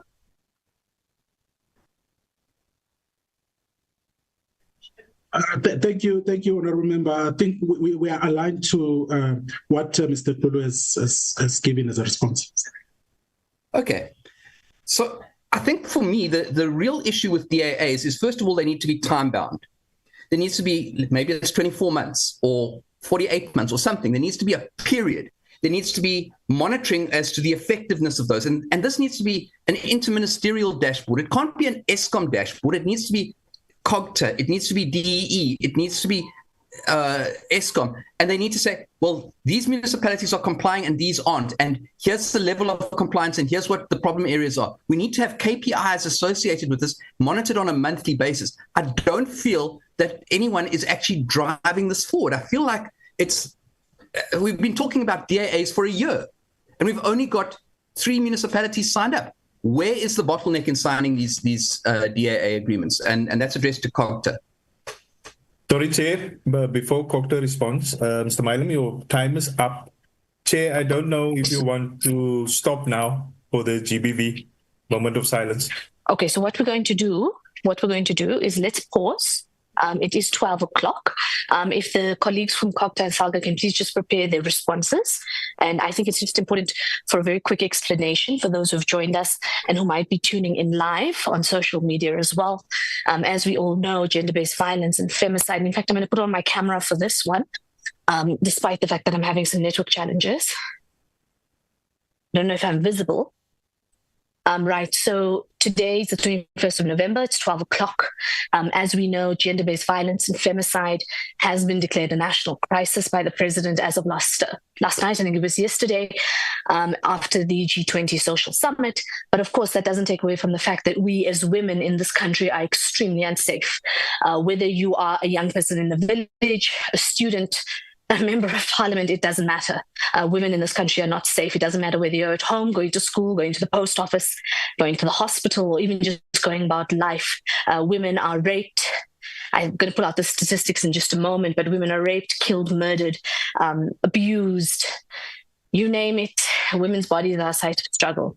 And as a result of that, there has been a national call for right now at 12 o'clock to take a 10-minute moment of silence in which we deeply reflect. The country will go down for a few minutes. This is happening all over.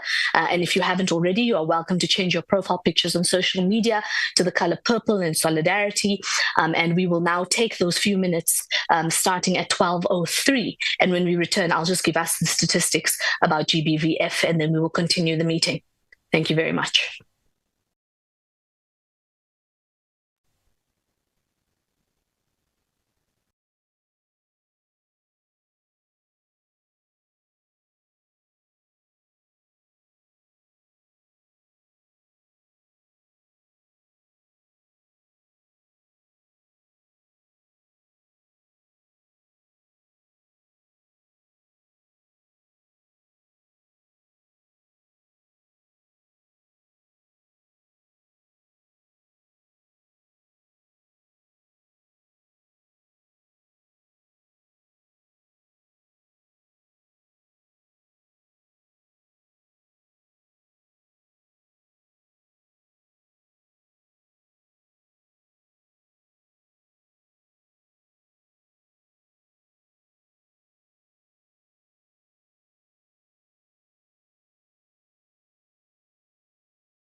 All right.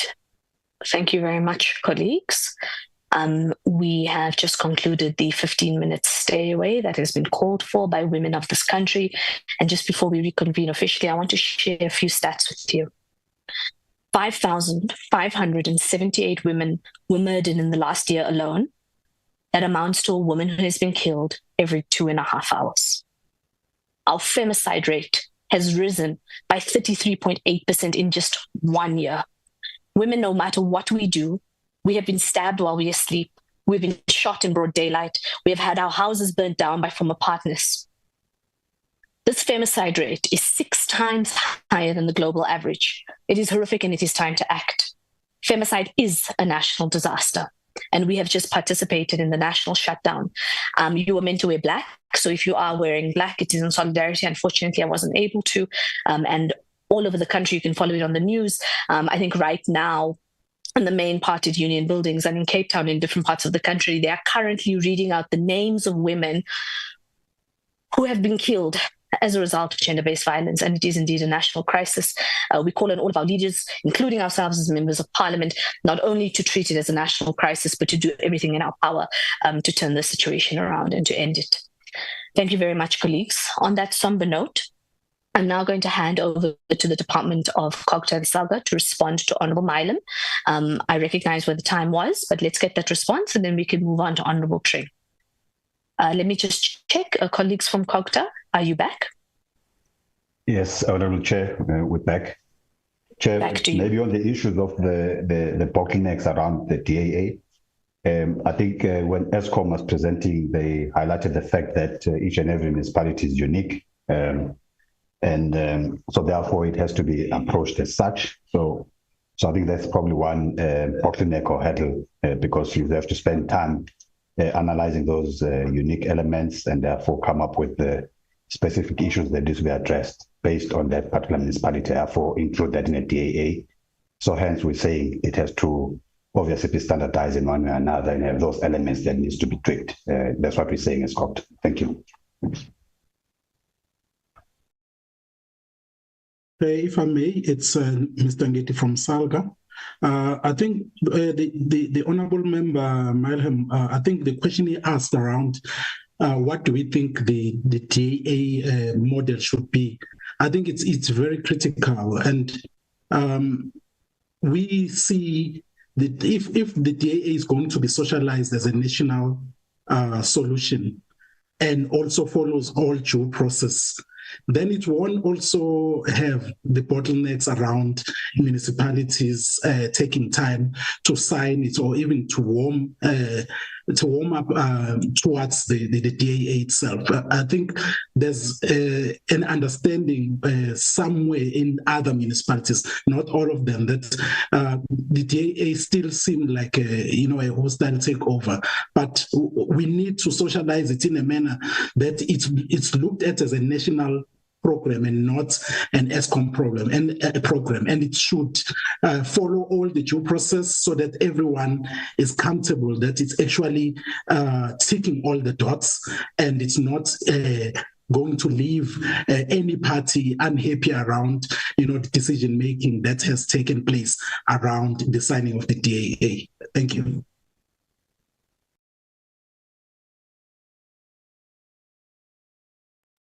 All right, is there any other responses to that question? All right. Honourable Milam, hold on to it. Once we conclude all of this, I will allow all of us to have any other follow-ups to all the presentations just after, but I won't be giving 10 minutes in the last round. Honourable Tring, we're going to come to you now. Your 10 minutes begins now. Thank you, Chair. My first question, Chair, goes to COGTA. So I essentially just have 2 or 3 questions, so it's not going to be time consuming. So to COGTA, of the 257 municipalities, many face challenges with regards to, as you pointed out, infrastructure maintenance and development and compliance with the Systems Structures Act and the Municipal Finance Management Act.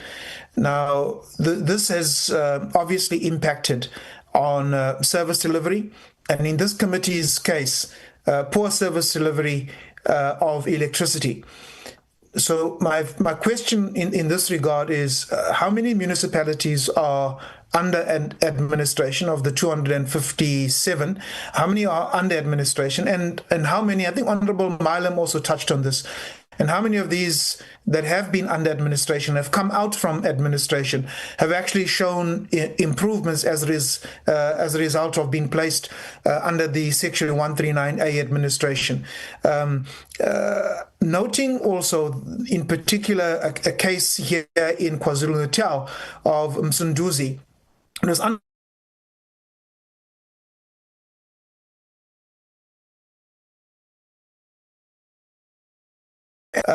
the administration has actually assisted the municipality, Msunduzi municipality, from actually coming out from the water, so to speak, where you currently have SIU investigations being undertaken, including into Msunduzi's electricity department and its poor electricity revenue collection related to the prepaid meters, and also involving some councillors who are said to have been speaking to communities not to pay for electricity in this particular regard in Msunduzi. So with that kind of background, how many municipalities are under administration?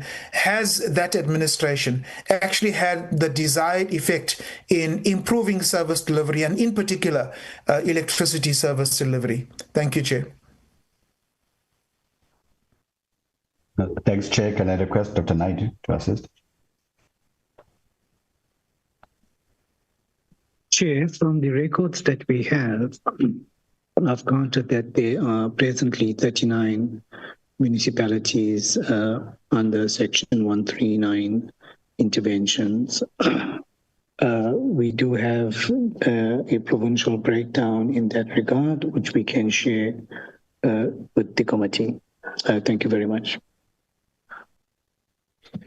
Chair, my question also was, do you regard these interventions as being successful?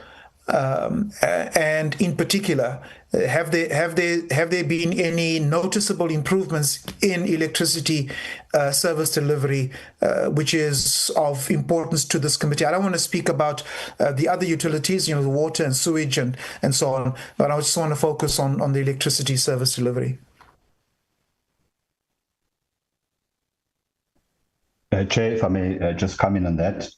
I think in some instances, yes, indeed, there has been improvement. But in some instances, we've seen that there hasn't been any improvement. And our assessment, I think, in those areas where there's still intervention, but there's no improvement, is that some of the interventions or plans, you find that they are actually not resourced. So that then becomes a problem. We have a beautiful, I think, intervention plan in place. If that plan is obviously then not resourced, obviously that becomes an issue, because there's no implementation therefore. So those are the two disparities that we've picked up. And therefore, what we're emphasizing now is that if there is an intervention plan, we need to then ensure that it gets resourced, and there are teams that are deployed, I think, on the ground to be able to then drive that particular implementation. And that's what we've done. Like, for instance, Titsobotle as an example, the issues of Makana that was raised, I think, earlier on, the Buffalo City as well, just to probably cite a few, where there are teams on the ground that are being then resourced, and obviously that will then lead to the turnaround. But in some of the cases, because of the issues that are structural in nature, you'll find that then there's no, I think, improvement in some of the service delivery, I think, aspect. Specifically to the electricity, I think, business, we've seen, based on all these reforms and the changes in legislations and also the embedded generation that is happening within the infrastructure, that contributes, I think, negatively in a way from the sustainability of municipalities that are not responding and changing their business model from the old kilowatt-hour business to obviously the one that we're seeing emerging now. Thank you. Thank you, Chair. To SALGA, the slideshow that you presented reflects inflation versus tariff increases, and I think that slide presentation was fairly accurate, because it averages about a 20% tariff increase over the last 5 years, versus an inflation rate of just under 5%, inflation increase of just over 5% over the last 5 years. So tariff increases essentially over the last 5 years is about 100% increase versus a plus minus 20% increase versus inflation. And using myself as a test case, I think this, as I said, seems to be fairly accurate, because in 2019, when I moved into my new place, I was paying about 1,000 Rand or so for my electricity usage. And currently, it's over 2,000 Rand. So that kind of indicates, this 100% tariff increase that many South Africans, middle income, average households are having to contend with. And I want to agree. I think the comment was that if these tariff increases, electricity in particular tariff increases, are not brought into check, this is a recipe for disaster and could possibly even lead to social unrest. Now, in that regard, what is SALGA's solution to the tariff increase reduction? Noting also the municipalities' reliance on utility tariffs, water and electricity in particular, making up some 20% of revenue for municipalities. So what is SALGA's solution to these huge tariff increases, which you yourself have indicated could possibly lead to social unrest? Thank you very much, Honourable Member. It's quite a dilemma, but I think as part of the Just Energy Transition under Access, SALGA is pushing for the review of the FBE policy allocation. We have been discussing that because the 50 kilowatt hours is close to nothing. So we've been discussing numbers around 350 kilowatt hours for the allocation of FBE, and that can actually ease up on the pressure of the poorer customers, the customers that are sitting on the levels of the poverty levels. But now then, when you now move to the customers that are not going to be getting the allocations, should we succeed in addressing and even reviewing that policy? It's going to be quite difficult, Honourable Member, because as it stands, the cost of supply studies that are sitting with NESA are saying we are charging 3 times below what we should be charging. So it's a question of how can we deal with it is even more difficult to even respond to, because at this point we're selling way below what it costs us to actually run the business. But I think the electricity pricing policy does have a few elements around arresting the sharpening of the increases of the tariffs, and I think we need to work together with the regulator first on how do we phase in the beginning of starting to go towards cost-effective tariffs, because we won't just next year saying we are doubling or tripling the price. So how do we phase this in, and how do we have that social compact with people or with the consumers around making them understand that this is where we are now, and because of where we are, this is what is going on in the business, and we need to go that direction, but we're gonna need to all work together with the consumers as well to move towards phasing in of these increases without causing a shock in the system. But unfortunately, I know my answer is not giving you a solution of reducing the tariffs, because honestly, I don't think that is where we can go at this point. The best we can do is to ease up the pressure on the poorer customer with the review of the FPE, but the customer that is the middle class and upper class, we just need to introduce more innovative services to them, such as maybe the municipalities, nothing is stopping them from actually installing solar panels on behalf of customers and actually have a contract with the customer where the customer pays a flat rate up until maybe they've completed the payment or the cost of the system. So those are some of the things that can actually ease the cost of electricity if municipalities were starting those kind of innovative solutions like your hire purchase kind of systems for solar to the customers and rolling it out to the middle and upper class so that you can also capture them so that they don't actually install this themselves and move out of the grid without actually paying you anything. So I think we need to be more innovative going to the future. Thanks. Your time is up, Mr. Three. Yeah, okay. Thank you, Chair. I had one more question, but it's fine. Thank you.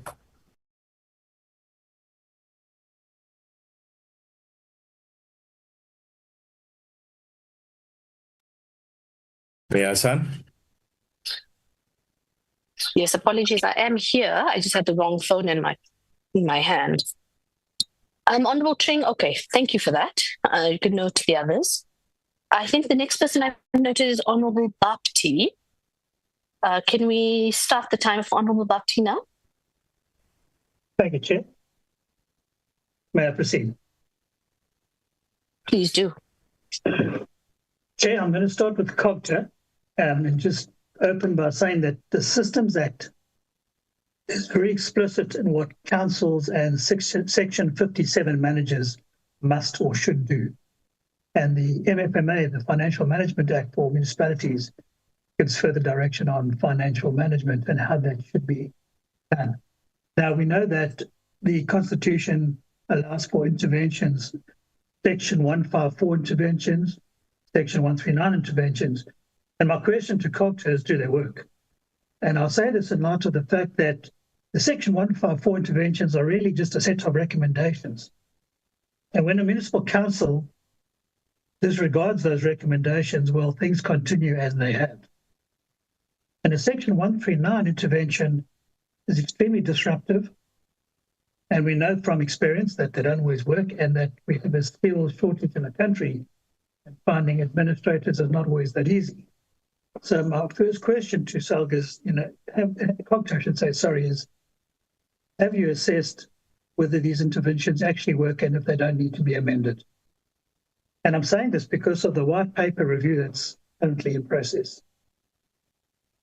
And what I'm getting at here is minimum competency standards and assessments, both. Minimum competency standards and assessments for public representatives and Section 57 managers.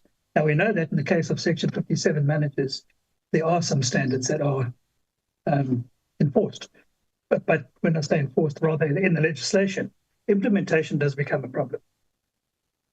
So my next question to COGTA is, are you considering within the white paper minimum competency standards and assessment, both for public reps and Section 57?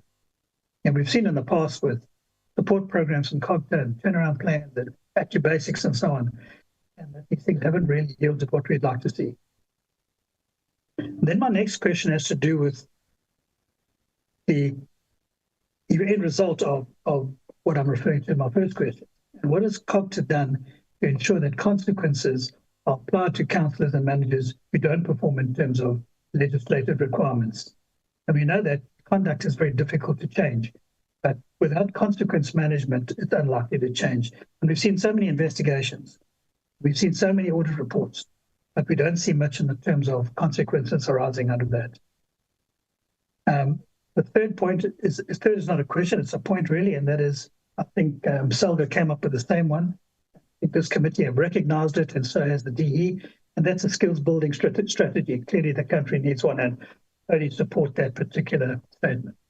I'm going to move then to SALGA, or Madam Chair, do our first wait for COGTA to finish and then move to SALGA? Thank you very much, through Chair. Can I give an opportunity to Dr. Naidu again? Thank you. Thank you very much, Mr. Kulu, and to the Honourable Member for the questions. So maybe let me start with the Systems Act. matters that were raised and the proposal that there be a minimum competency requirements for senior managers.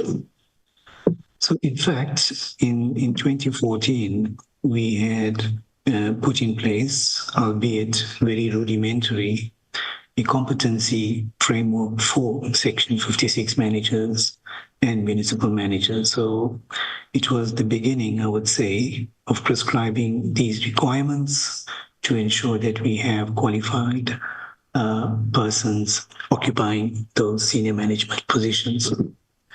Of course, in the white paper review that we're presently engaged with, we would want to see how, we take that further.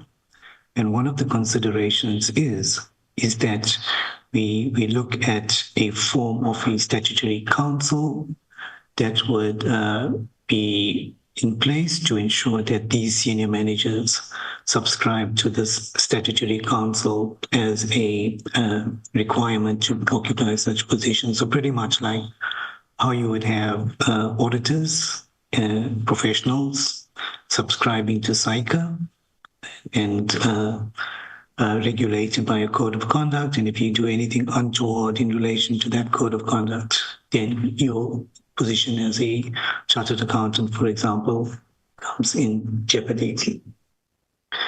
The matter as to whether, and I think it has been a question that has been raised consistently by other members as well. So are the Section 139 interventions working? Perhaps to start the response by saying that, the Section 139 intervention, in terms of the Constitution, that is, and not necessarily the MFA, is the intervention of last resort. We would want to, as a first step, ensure that through Section 154 support, and as mandated in terms of the Constitution, not just the national government, but also the provincial government, to try and see how we're able to support municipalities in that regard. One would note that recently there's been instances where Section 139 interventions were being proposed as COGTA. We had resorted to 154 first before even considering a Section 139 intervention. But also, a Section 139 intervention is not a silver bullet. There's various dependencies that would ensure, a successful Section 139 intervention. There needs to be strong intergovernmental coordination between the national, provincial, as well as the district and the affected local municipalities. So we're hoping through, and the matter raised by Honorable Mileham, the Intergovernmental Monitoring Support and Interventions Bill, you would note in there, it provides for an early warning system, and that early warning system would be, in the main, championed by the Office of Standards, Norms and Standards in the DPSA. That would be, identifying these norms and standards that would assist us as COPTA, would assist other line function departments to intervene, and I use that word intervene in inverted commas, at the appropriate time before even a Section 139 of the Constitution is instituted.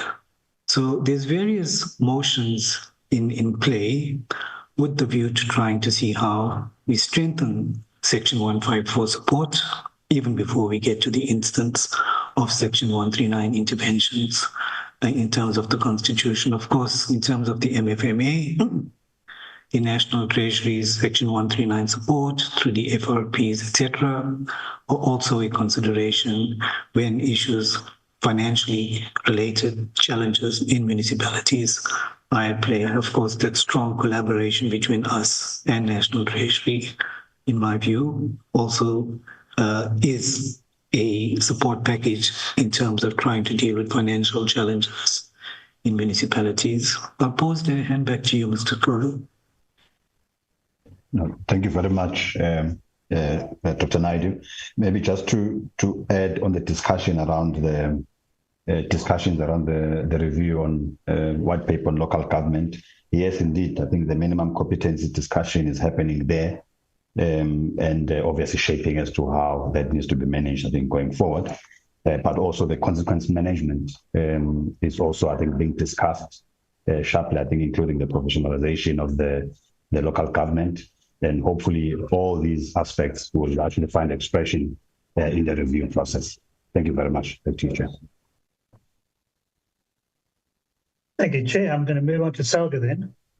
And Chair, respectfully, I'm going to disagree with the comment made by the SALGA representative that there isn't a delinquency problem. And I want to open by saying that municipalities don't exist for themselves or for their council and staff establishments. They really exist for the broader community that they should serve. And everything that I've experienced and from the research I've done and all the reports I've read, it is pretty clear to me that there is a delinquency problem. I think we mustn't deny it. If we do that, we will never solve it. And I want to refer, first of all, to slide number 3 that SALGA presented. And it says here that the EDR faces significant challenges, including A, declining business sustainability, deteriorating infrastructure, poor asset management, financial and revenue management issues, rising operating costs. Yeah, I'd go so far as to say that all of these are in fact a revelation of failure within the governance and management of the institutions. And so that's where the delinquency problem actually lies. SALGA is in a position to be proactive and in understanding a lot of the data and the detail that goes into municipalities. And what I have noted in their presentation, the graph that was presented, for example, on slide number 9, I'm going to open it one quickly, which shows the relative increase in electricity to CPR. What it hasn't accounted for is, of course, the increase this year, where we saw massive increases in the fixed costs of electricity accounts after that unbundling. And that was done without notice or warning. So we're going to see an even bigger gap between those two. We look at graph number 10, which is showing the tariffs and revenue, and it is not cost reflective. Again, from my understanding, what I'm seeing in terms of the data is that this is very much self-inflicted. But in all of this, in SALGA's presentation, and to be fair, also in COGTA's, in the departments and in Eskom's, there's a glaring omission. And that omission is that there's no study of municipalities that operate successfully in electricity distribution. What are they doing that's different and that's working? And surely that's something we should be looking at. Why is it that some municipalities are able to operate EDR effectively, but others are not? And how do they differ? And I think a big part of the answer to that question lies in the management and the governance of the institutions. Thank you, Chair. Your time is up as well, Mr. Bapti. All right, thank you very much. Thank you very much, Honourable Bapti, and to the team. We're now going to move to Honourable Ntshabeleng, who will also be posing their questions. And then just to be clear again, who we're posing the questions to, whether it's COGTA or SALGA, so we can get the relevant responses. And then they'll be followed by Honourable Ngosi. After which, when we get those responses, I will allow one last short round of, we'll determine the time, but it will be definitely less than, maybe 5 or less minutes per member to wrap up if there is anything else. Honourable Ntshabeleng, over to you. Rico, please start the timer. Thanks a lot, Chair, as well as good afternoon to all the presenters, the guests as well, including the honourable members. I'm battling to understand from SALGA's side point of view. SALGA says that according to their report, as well as research, and I would like to get the committee to see that report particularly, it says that they are currently pricing their electricity tariff at 2 to 3 times lower than the current, as it says that I think it was to do with the cost of service in respect to their whole thing. Can you just please explain to us, what do you refer to when you're saying you're currently pricing your electricity tariff at 2 to 3 times lower?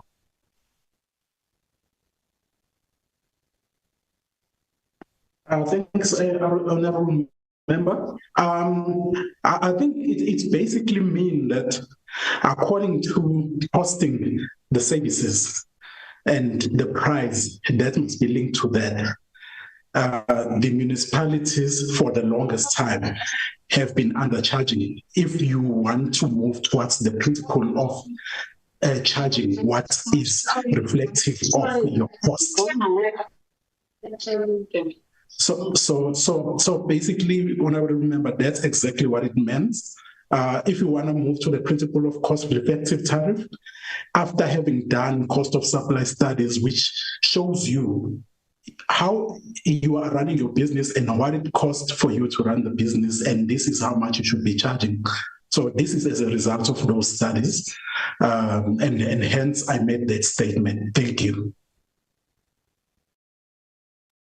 Thanks a lot. Are you really serious when you're making the statements? Because let's be very frank and honest. Eskom passes a cost to you at, let's say, R1.85, right? You take that cost and you run it up to at least 4 rands to 5 rands at some instances in terms of prepaid voucher system. We've done this exercise many times. Electricity sales by municipalities is exceeding over 350% in terms of cost charges. You were talking about inflation-related costs as well as charges, and inflation is around 3 to 4%. You are charging 300% on top of the current tariff you're receiving from NERSA, which is passed over to you by Eskom. So how do you explain that rationale to consumers to say you are paying R1.85, you're taking R1.85 and you're charging them 4 rands to 5 rands as a result for your cost of services? What do you do as municipalities that is bigger than Eskom's electricity generation? What is it that you provide? I mean, apart from having an infrastructure which I've grown up in, it has been the same power lines, it has been the same thing. The most important thing that you change there is a transformer. Most of the other infrastructure there hardly ever gets serviced or even changed or anything happens to them. It's a robust infrastructure that withstands years and years of utilization. What is the cost of your service that you really levy so much on? You're charging between R2.50 to 3 rands in some instances, on top of what Eskom gives over to you. What is it that you're charging on this tariff? What is this cost of service all about? How is it made up? Thank you very much, Chair and Honourable Member. And Chair, I want to answer this very carefully and with respect.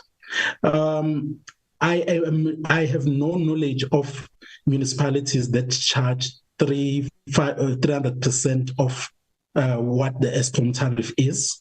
I do not think also that the regulator can even, in their right mind, approve such a tariff. So I would maybe want to, and I'm going to try to be a spin doctor on this question, on answering this. I would assume that some of the costs that the honourable member is talking about would be maybe issues around levies and taxes, which are not part of a regulated tariff. And I'm giving this answer as an assumption and not what I actually believe in and have data that is backing. But I'm making an assumption, with, the intention to try maybe and explain what the honourable member would be seeing in his bill. But the cost of supply is about running the actual business, your infrastructure, your assets, to your artisans, their rates for going out and doing the work, your salaries, and any other operational issues such as your O&M, the budget of your O&M, etc., etc. But it doesn't go out of what is your regulated operation. I made a statement that I cannot believe that NERSA in their right mind could actually approve such a tariff. I hope I covered you, Honourable Member. No, you haven't covered me, but I respectfully listened to your response. Currently, electricity, when you buy it on a prepaid voucher, costs you between 4 rand to 5 rand, 4.20 to 5 rands. how much do you think is a percentage of that amount that you add as cost of service based on that?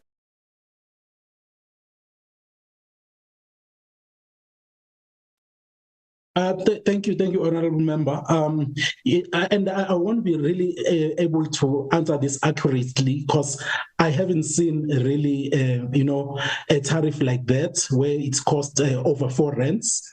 Where I'm sitting in a municipality, I'm sitting at the tariff is sitting at 3 rand and sometimes 2 rands, and I'm on prepaid. So I would request that maybe if such an evidence can be provided so that we can be able to deal with that as SALGA and also relay the matter to NERSA, because if that's the case, a municipality might not be implementing what has been approved by the regulator as their tariff, and we would need to get to the bottom of that.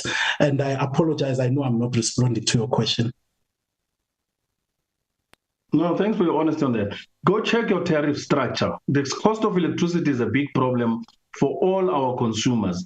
These are people that are currently struggling with paying for electricity. I can tell you with a fact, all prepaid vouchers are currently costing more than 385 cents, 420 cents, as well as 500 cents. This is the current cost that consumers are actually paying for electricity today. Unfortunately, you don't know about it because you might not be aware of it. But you can't tell me that these tariffs are actually included with regards to all other administration costs, which is quite confusing because it's supposed to be cost of service that you only apply to that. Why would you include other tariffs on a prepaid voucher?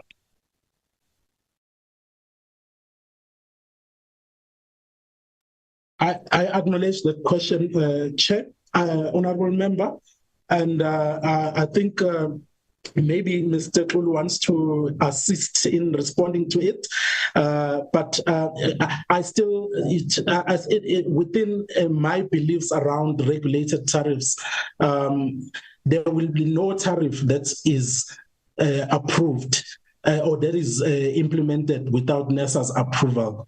And if there is such a tariff that is charged by municipality, and that municipality would need to be taken to task, because that means they're actually not complying to the approved regulated tariff and also to their license condition as well. And I think that would be my assumption on that.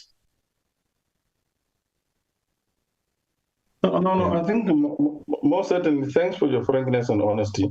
What we are going to do is hopefully ask for consumers, which I'm going to really do as an exercise now, to send us their prepaid voucher proofs as well as their prepaid voucher slips, so that you can see for yourself. Because sometimes maybe when we raise these issues, it's as if we are just making up things so that we can really trump up an argument. And in this case, it's not an argument. This is the case that is very serious, that is affecting our people.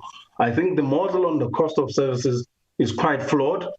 There is nothing that municipalities do that is greater than what Eskom is doing on power generation, transmission, as well as bringing it to the distribution side for municipalities to sell. There's nothing great. So for you to be able to charge as municipalities greater than Eskom's Passover tariff, all right, it does not make any sense. There should be a really decent percentage, not more than 50% in respect to recovering your costs. But selling this tariff at over 200 to 300%, which I've already explained to you, is unacceptable. My colleague already explained to you that electricity costs have gone up almost 100% in his case. If you judge back 5 years to 10 years, you will see it's even gone more beyond 100% because every year it just compounds. So I think as SALGA, you need to really do yourself the justice of going back and looking at the tariff structure. Currently, there's over 875 tariffs, if you're not aware of it, that differs in every side of it. Every municipality runs their own tariffs depending on the customers they're serving, right? When you look at the cost of electricity today, it is most expensive because of municipalities adding their cost of service onto the tariff that is currently NERSA approved. The problem we have is NERSA gives this particular tariff, but that is not the end of the story. The tariff gets carried over to the municipalities, and then from there onwards, municipalities charge, depending on how they feel, whatever amount, and it exaggerates the cost of electricity. So we have had discussions with even the NERSA chairperson and the NERSA group, where we said there's a big problem, where we need to come to a point where we need to cap municipalities' tariff charges, particularly on prepaid as well as electricity tariffs. By capping it, it means that consumers can have an ability to say, yes, we can afford to budget around this level. The current electricity cost is extremely expensive. Our people are paying through the roof. I had just sat with a lady who works very hard, who said to me, I'm now literally deciding between buying food, because I'm paying something like 7,000 rand on electricity, or making sure that I can pay for electricity. And what must go now is, I cannot live without electricity. It means I must buy less food. This is the situation we are currently finding ourselves in. And this is something that is not necessarily your problem as such, because you might be affording electricity and not seeing the problem. But the masses out there do not afford electricity.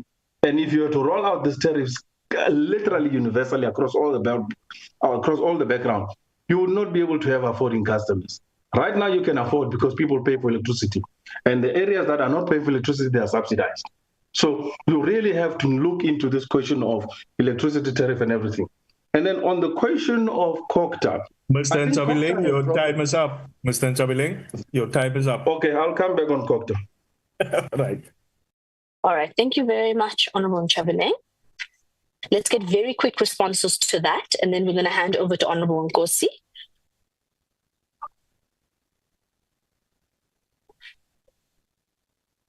Are there responses from the COGTA/SALGA team? No, thanks, Honorable Chair. I wanted to just to add on the discussion, maybe to simplify the subject for us to be able to digest quickly. I think indeed, there's an outcry in terms of the pricing for electricity, and I think there's work that we're doing with DE as well to try and review that in terms of the pricing policy, and hopefully it will result into, I think, some of the issues that are being highlighted. Obviously, I think addressed as part of that process, and obviously, I think Sanid is involved as well in that process. So just to dissect quickly, the issue of the tariffs. As we know, I think there will be this multi-year price determination process by Eskom, resulting in the tariff increase. And then following that, I think the NERSA will then give out the guideline to the municipalities in terms of the ceiling as to where they can increase their tariffs in turn, so that they can then pass through those costs. And then in terms of the structure of the municipal, I think, tariff or revenue in total, that guideline takes into account that 70% of the total revenue that is collected by the municipalities has to go back to Eskom, because that's a general rule in terms of the cost for bulk purchases in a normal, say, municipality. So the 30% of that will then go to what Member Nchabileng is obviously talking about in terms of the savings, so maintaining the infrastructure, salaries, and so forth, which is obviously the 30% component. But I think where the biggest problem arises, Honorable Chair, is that because of the inefficiencies as well within the municipal management system around the level of electricity, there will be high losses, as an example. So now that gets to create a problem in terms of the tariff increase, I think, going forward, if you don't take that into account, because most municipalities then will want to compensate through an increase that particular, I think, losses as part of the tariff increase. And that's where then the problem obviously becomes. The other areas as well is around the cross-subsidization, although it's allowed within NERSA, but it's got certain benchmarks that you cannot go above with. So therefore you find that some businesses, they cross-subsidize the poorest of the poor and vice versa, and obviously look at the issues of indigent. So it's a bit complex around that. But also, lastly, if you look at the prepaid tariff, I think mostly they've got what we call this inclining block tariff. So sometimes the more you use, actually you pay more, and that's how it's actually structured, I think, as well. And you might find that contributes towards the outcry in terms of the usage, because it moves into different brackets in terms of the pricing. So there's a whole area really around pricing that we need to look at, I think, as a country, and then come up with a much balanced I think, tariff structure, I think, going forward, but also looking at the municipalities. It means if there are 257, there are 257 different tariff structures that are out there that are obviously being applied. So we need to somehow find the rationalization, consolidation, so that we can address the issues that Member Chabeling is obviously raising. I just thought, let me add into that discussion, Chair, just to clarify the matter. Thank you. Thank you very much, Mr. Kulu. I'm going to hand over back to Chairperson Mvana, who's rejoined the meeting. And maybe just to update Chairperson Mvana, we've got Honorable Nkosi who's going to ask his questions. We'll get those responses. And then we've agreed as members, we'll do a last round of 5 minutes per member in which they can ask any last closing out to DEE, Eskom, COGTA or SALGA after that, and then we'll move towards closure. So I just want to hand over back to Chairperson Mvana, and thank you everybody for the participation and their cooperation. Thank you.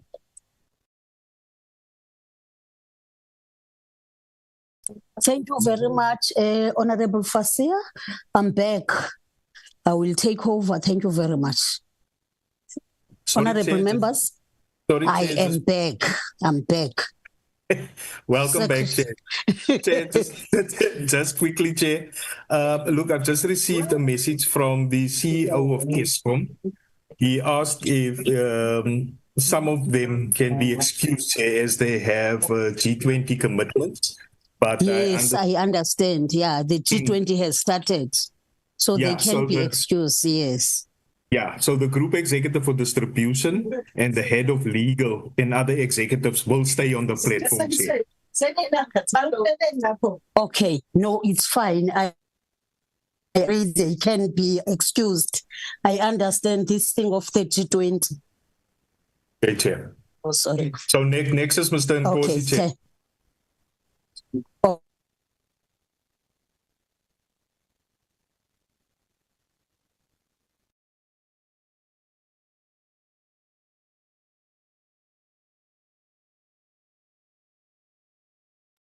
Mr. Nkosi. Honorable Nkosi, over to you. Thank you very much, Honorable Chair.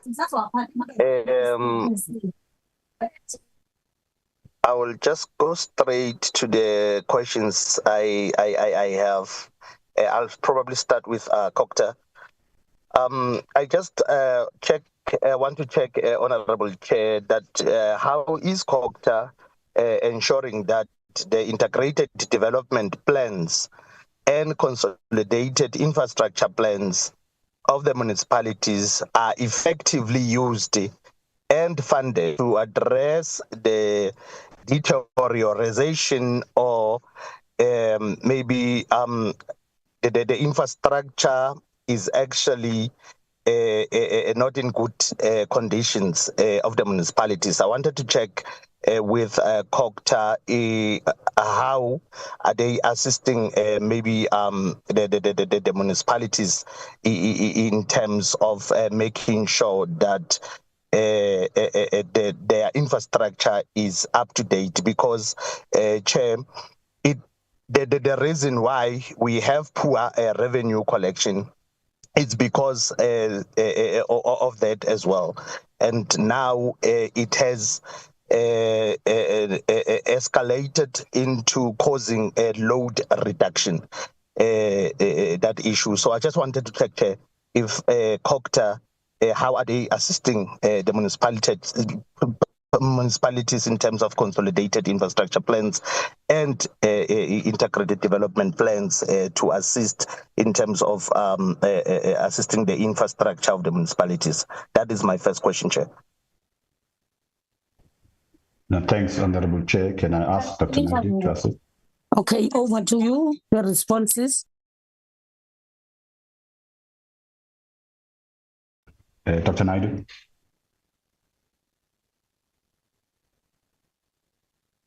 Thank you very much, Mr. Kulu.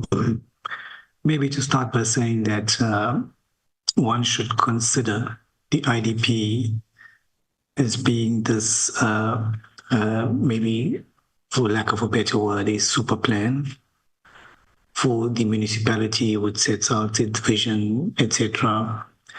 And then, of course, deriving from that or informing that would be the the budgets and the various other infrastructure projects that would be aligned to the super plan, as I put it.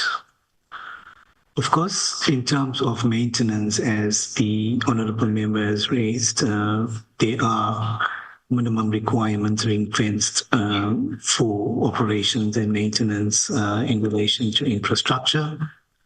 But whether it is being done in terms of strict compliance with the norms and guidelines that Treasury have put out there is perhaps wanting, and perhaps if it is being done in the manner in which it ought to have been done, we probably would have more protection and maintenance in relation to infrastructure being had.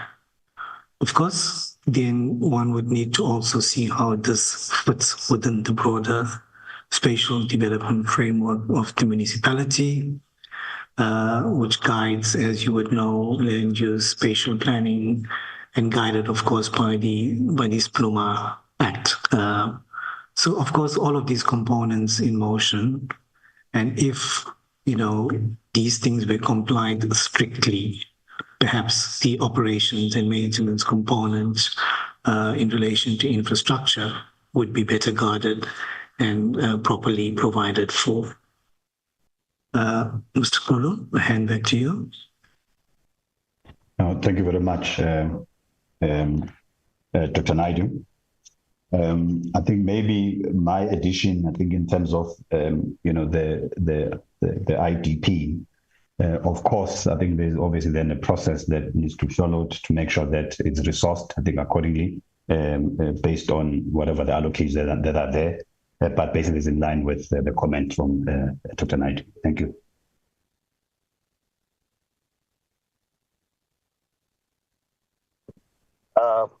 Thank you very much, Chair.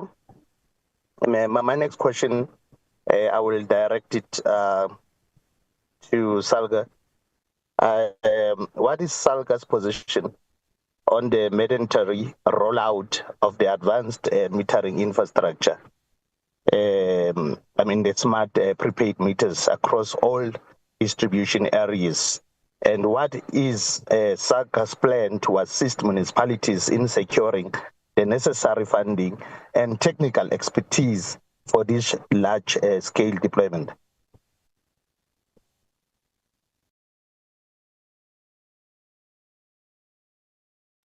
Thank you very much, Honourable Member. I think this is a very good question, and maybe I can, through you, Chair, also make a suggestion that we, at some point, we come to this portfolio committee to present the roadmap, because that is part of the digitization that has been targeted under implementing the roadmap of the EDI as part of these reforms and these stabilization attempts that we want to do under the EDI roadmap. So SALGA's position is there's full support on that because it's going to actually move us towards the digitizations of our grid, which will improve more on addressing the issues of revenue, addressing the issues of losses, and even our credit control, because we'll start operating smart grids, smart meters, and that should be a positive route to be taking. So we have full support on that, and it's part of the digitization under the EDI reform. If possible, if you can please, Honourable Member, just maybe repeat your second question. I couldn't make of it. I apologize about that.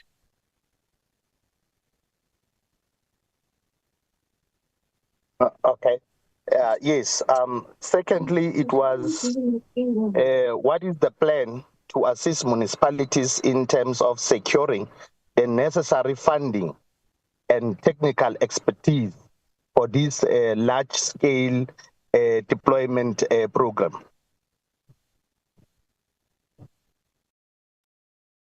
Thanks. I think it is still linked to the AMI or the advanced metering interventions or meters.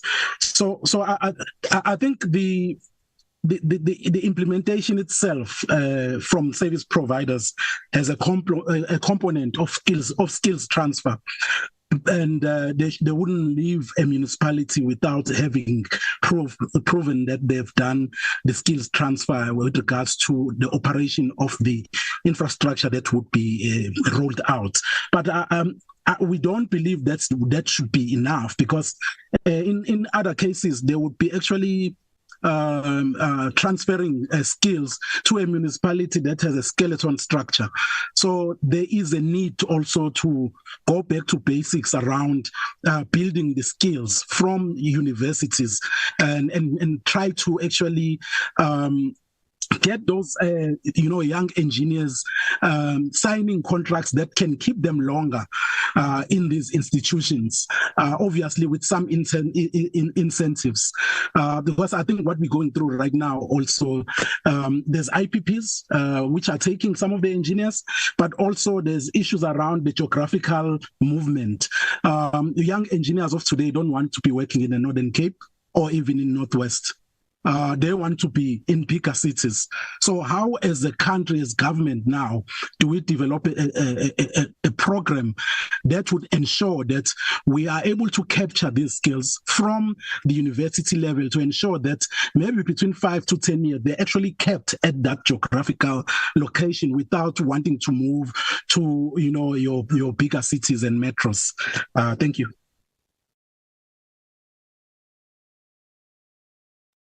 Thank you very much.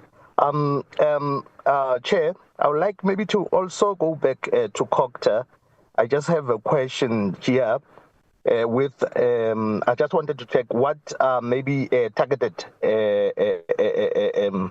or funded interventions has MISA and COGTA implemented to fill the critical technical vacancies in the electricity departments of the municipalities, in particular those who are defaulting, Chair?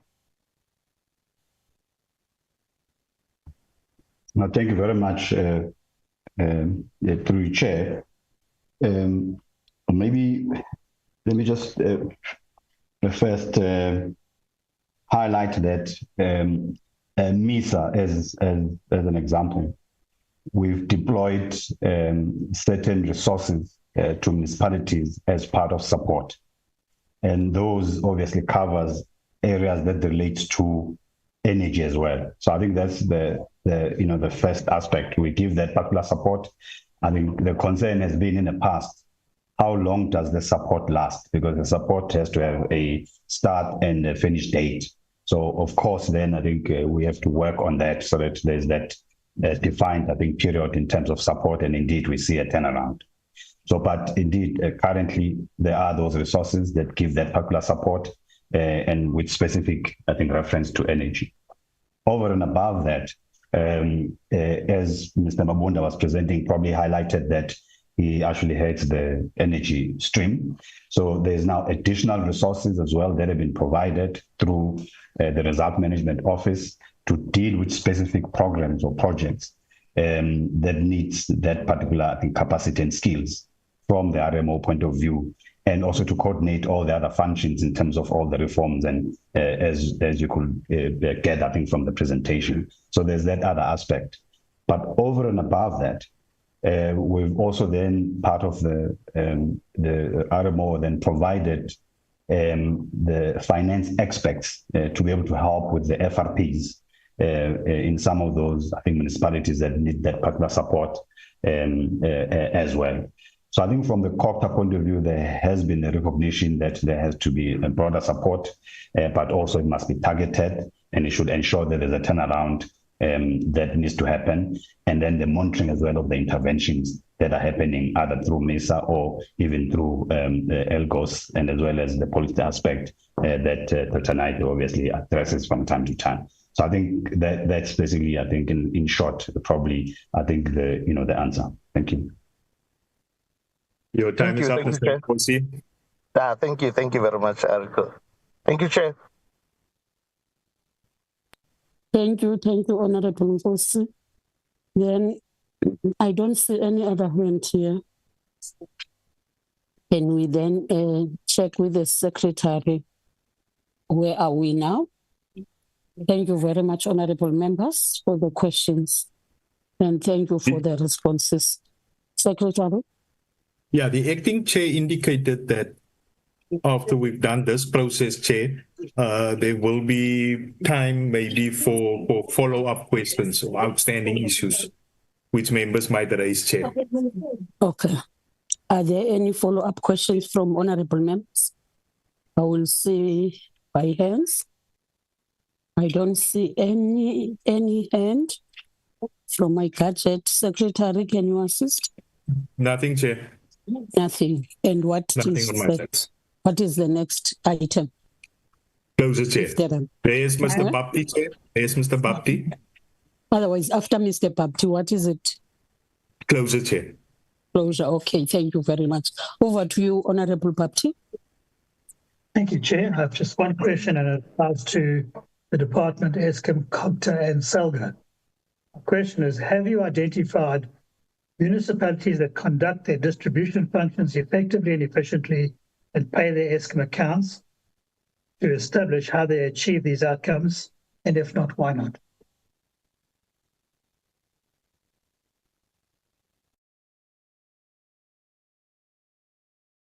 Can we get a response on that question?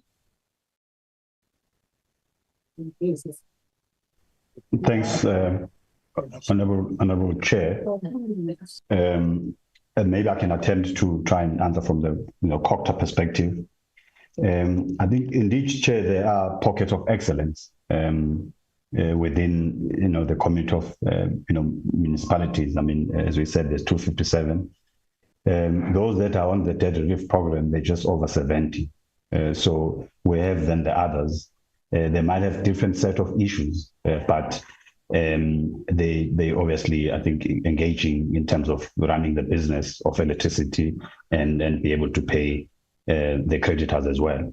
What we've seen, though, as a threat with all the municipalities, based on the changing environment, what brought us here is that there's a proliferation of the embedded generation, meaning some big companies, as allowed by ERA, Electricity Regulation Amendment Bill, obviously they can have their solar embedded in their roofs or some generation or even co-generation on site.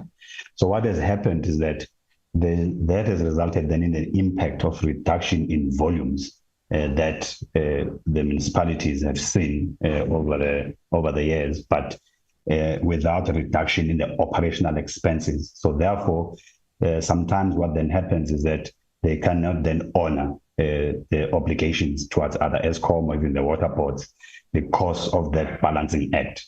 So that then requires an approach where we look at the structural issues, we look at the business model as it were, but also we start allowing municipalities to be able to engage on the issues of trading at that particular level so that they achieve some sustainability. Because otherwise, if it's only skewed towards the transmission, and therefore they lose that opportunity to be able to also say where there's embedded, batteries as an example within the network, they can use the arbitrage to buy at a cheaper rate than Eskom. So we need to move towards that different model where, or if you look at the generation, transmission, and the distribution as a whole, there's that empowerment to be able to then start trading and look at the sensitivity analysis and link that back into the income statement of the municipalities so that we start strengthening the balance sheet based on the trading element that is there. Thank you.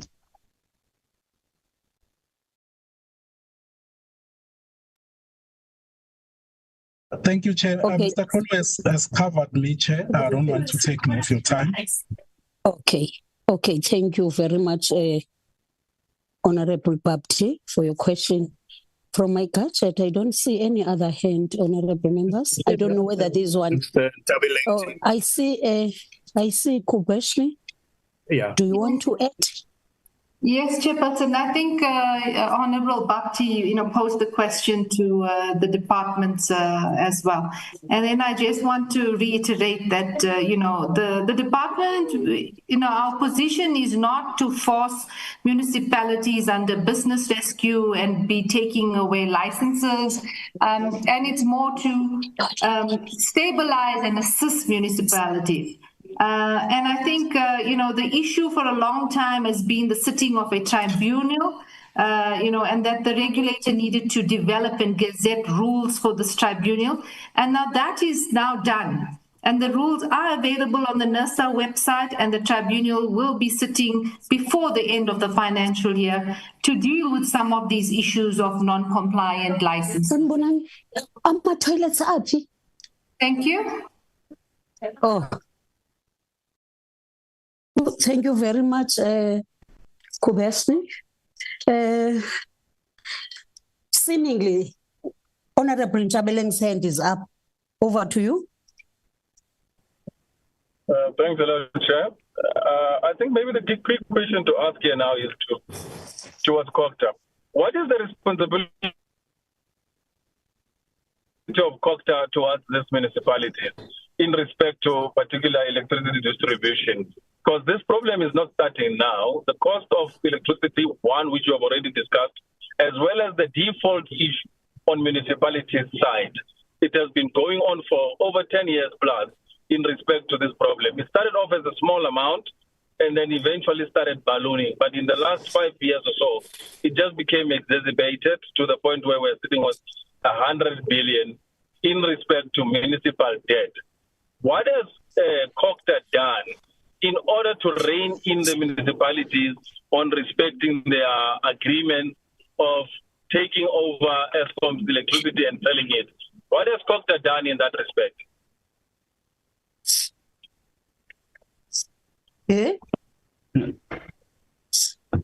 Thank you, Honorable Chair. Maybe, it's a very, I think, a tough question in a way. I think in terms of the responsibility, as we know, obviously lies with councils in terms of each and every municipality. However, COGTA, through the instruments that have been provided through the constitution or whatever the legislation, can not only intervene. I think earlier we spoke about the 154 support, we spoke about the 139 interventions. It can then only be through those interventions where we can then be able to support the municipalities. I also spoke about issues of MISA and the structures that has been put in place by COGTA in recognizing that there is obviously a challenge that obviously we'll be discussing throughout the meeting. So those are obviously then the ad hoc support that we give through the structures like MISA, like the Result Management Office as an example, to be able to then provide that support. All these, I think, issues are now then being dealt with as part of the review of the white paper on local government, because we recognize that there are structural issues that no matter what we do, we've been supporting municipalities to do the cost of supply studies as an example. We've been supporting them in terms of the blue and green drop, whatever assessments and so forth. So no matter what we do, there are structural issues that needs to be addressed, and we're trying to do that then through the legislation, but also through the review of local government on one paper, so that at least we become, I think, better going forward as we move towards the implementation. So I think in a nutshell, I think that's the answer through you, Chair. Thank you very much.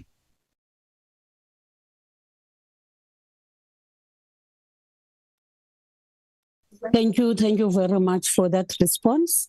And I don't see any other hand. Can I then, Secretary, is there any other item? No, Chair, just quickly, just an announcement. So, okay, announcement. So the committee's next meeting is what I call part 2 of the EDI, Chair, on Wednesday, the 26th of November, virtual meeting, where NERSA, National Treasury, and the Presidency will be briefing us, Chair, on the EDI. It's NERSA and Presidency. And it's National Treasury. And okay. National Treasury, Chair. Yeah, so we've also requested that the DEE, Eskom, COGTA, and SALGA send representatives to attend that meeting as well, Chair. The details of the meeting will be forwarded, hopefully this afternoon, to all those stakeholders as well, Chair. Thanks, Chair. Thank you very much. And what about, Secretary, the reminder of the meeting Yes. of the 28th, please? The 20, yes, correct, Chair. The meeting, the joint meeting with Trade and Industry and Transport and Mineral Resources, Chair, on Friday the 28th. It will be a physical meeting in Parliament in the NCOP chambers. That details I will forward to members as well, Chair. And then just to reiterate again, Chair, remember the meeting we were going to have with PC on COGTA on municipal debt. That meeting will not be taking place. So our meetings is only 26 and 28 November, Chair. Thank you, Chair. Thank you very much.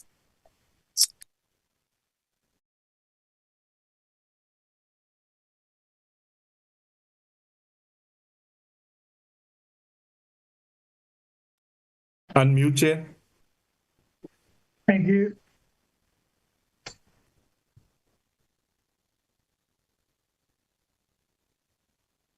Let me thank everyone who managed to join the meeting, and also let me thank our stakeholders and also our officials and entities that managed to join the meeting.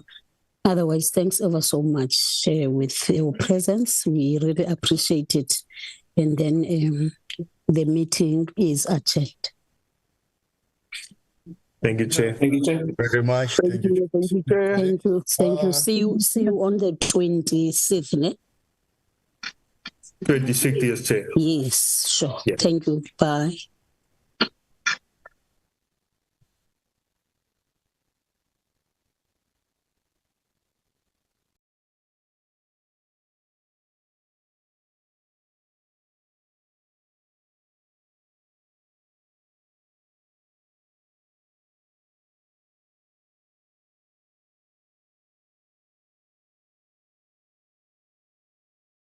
Recording stopped.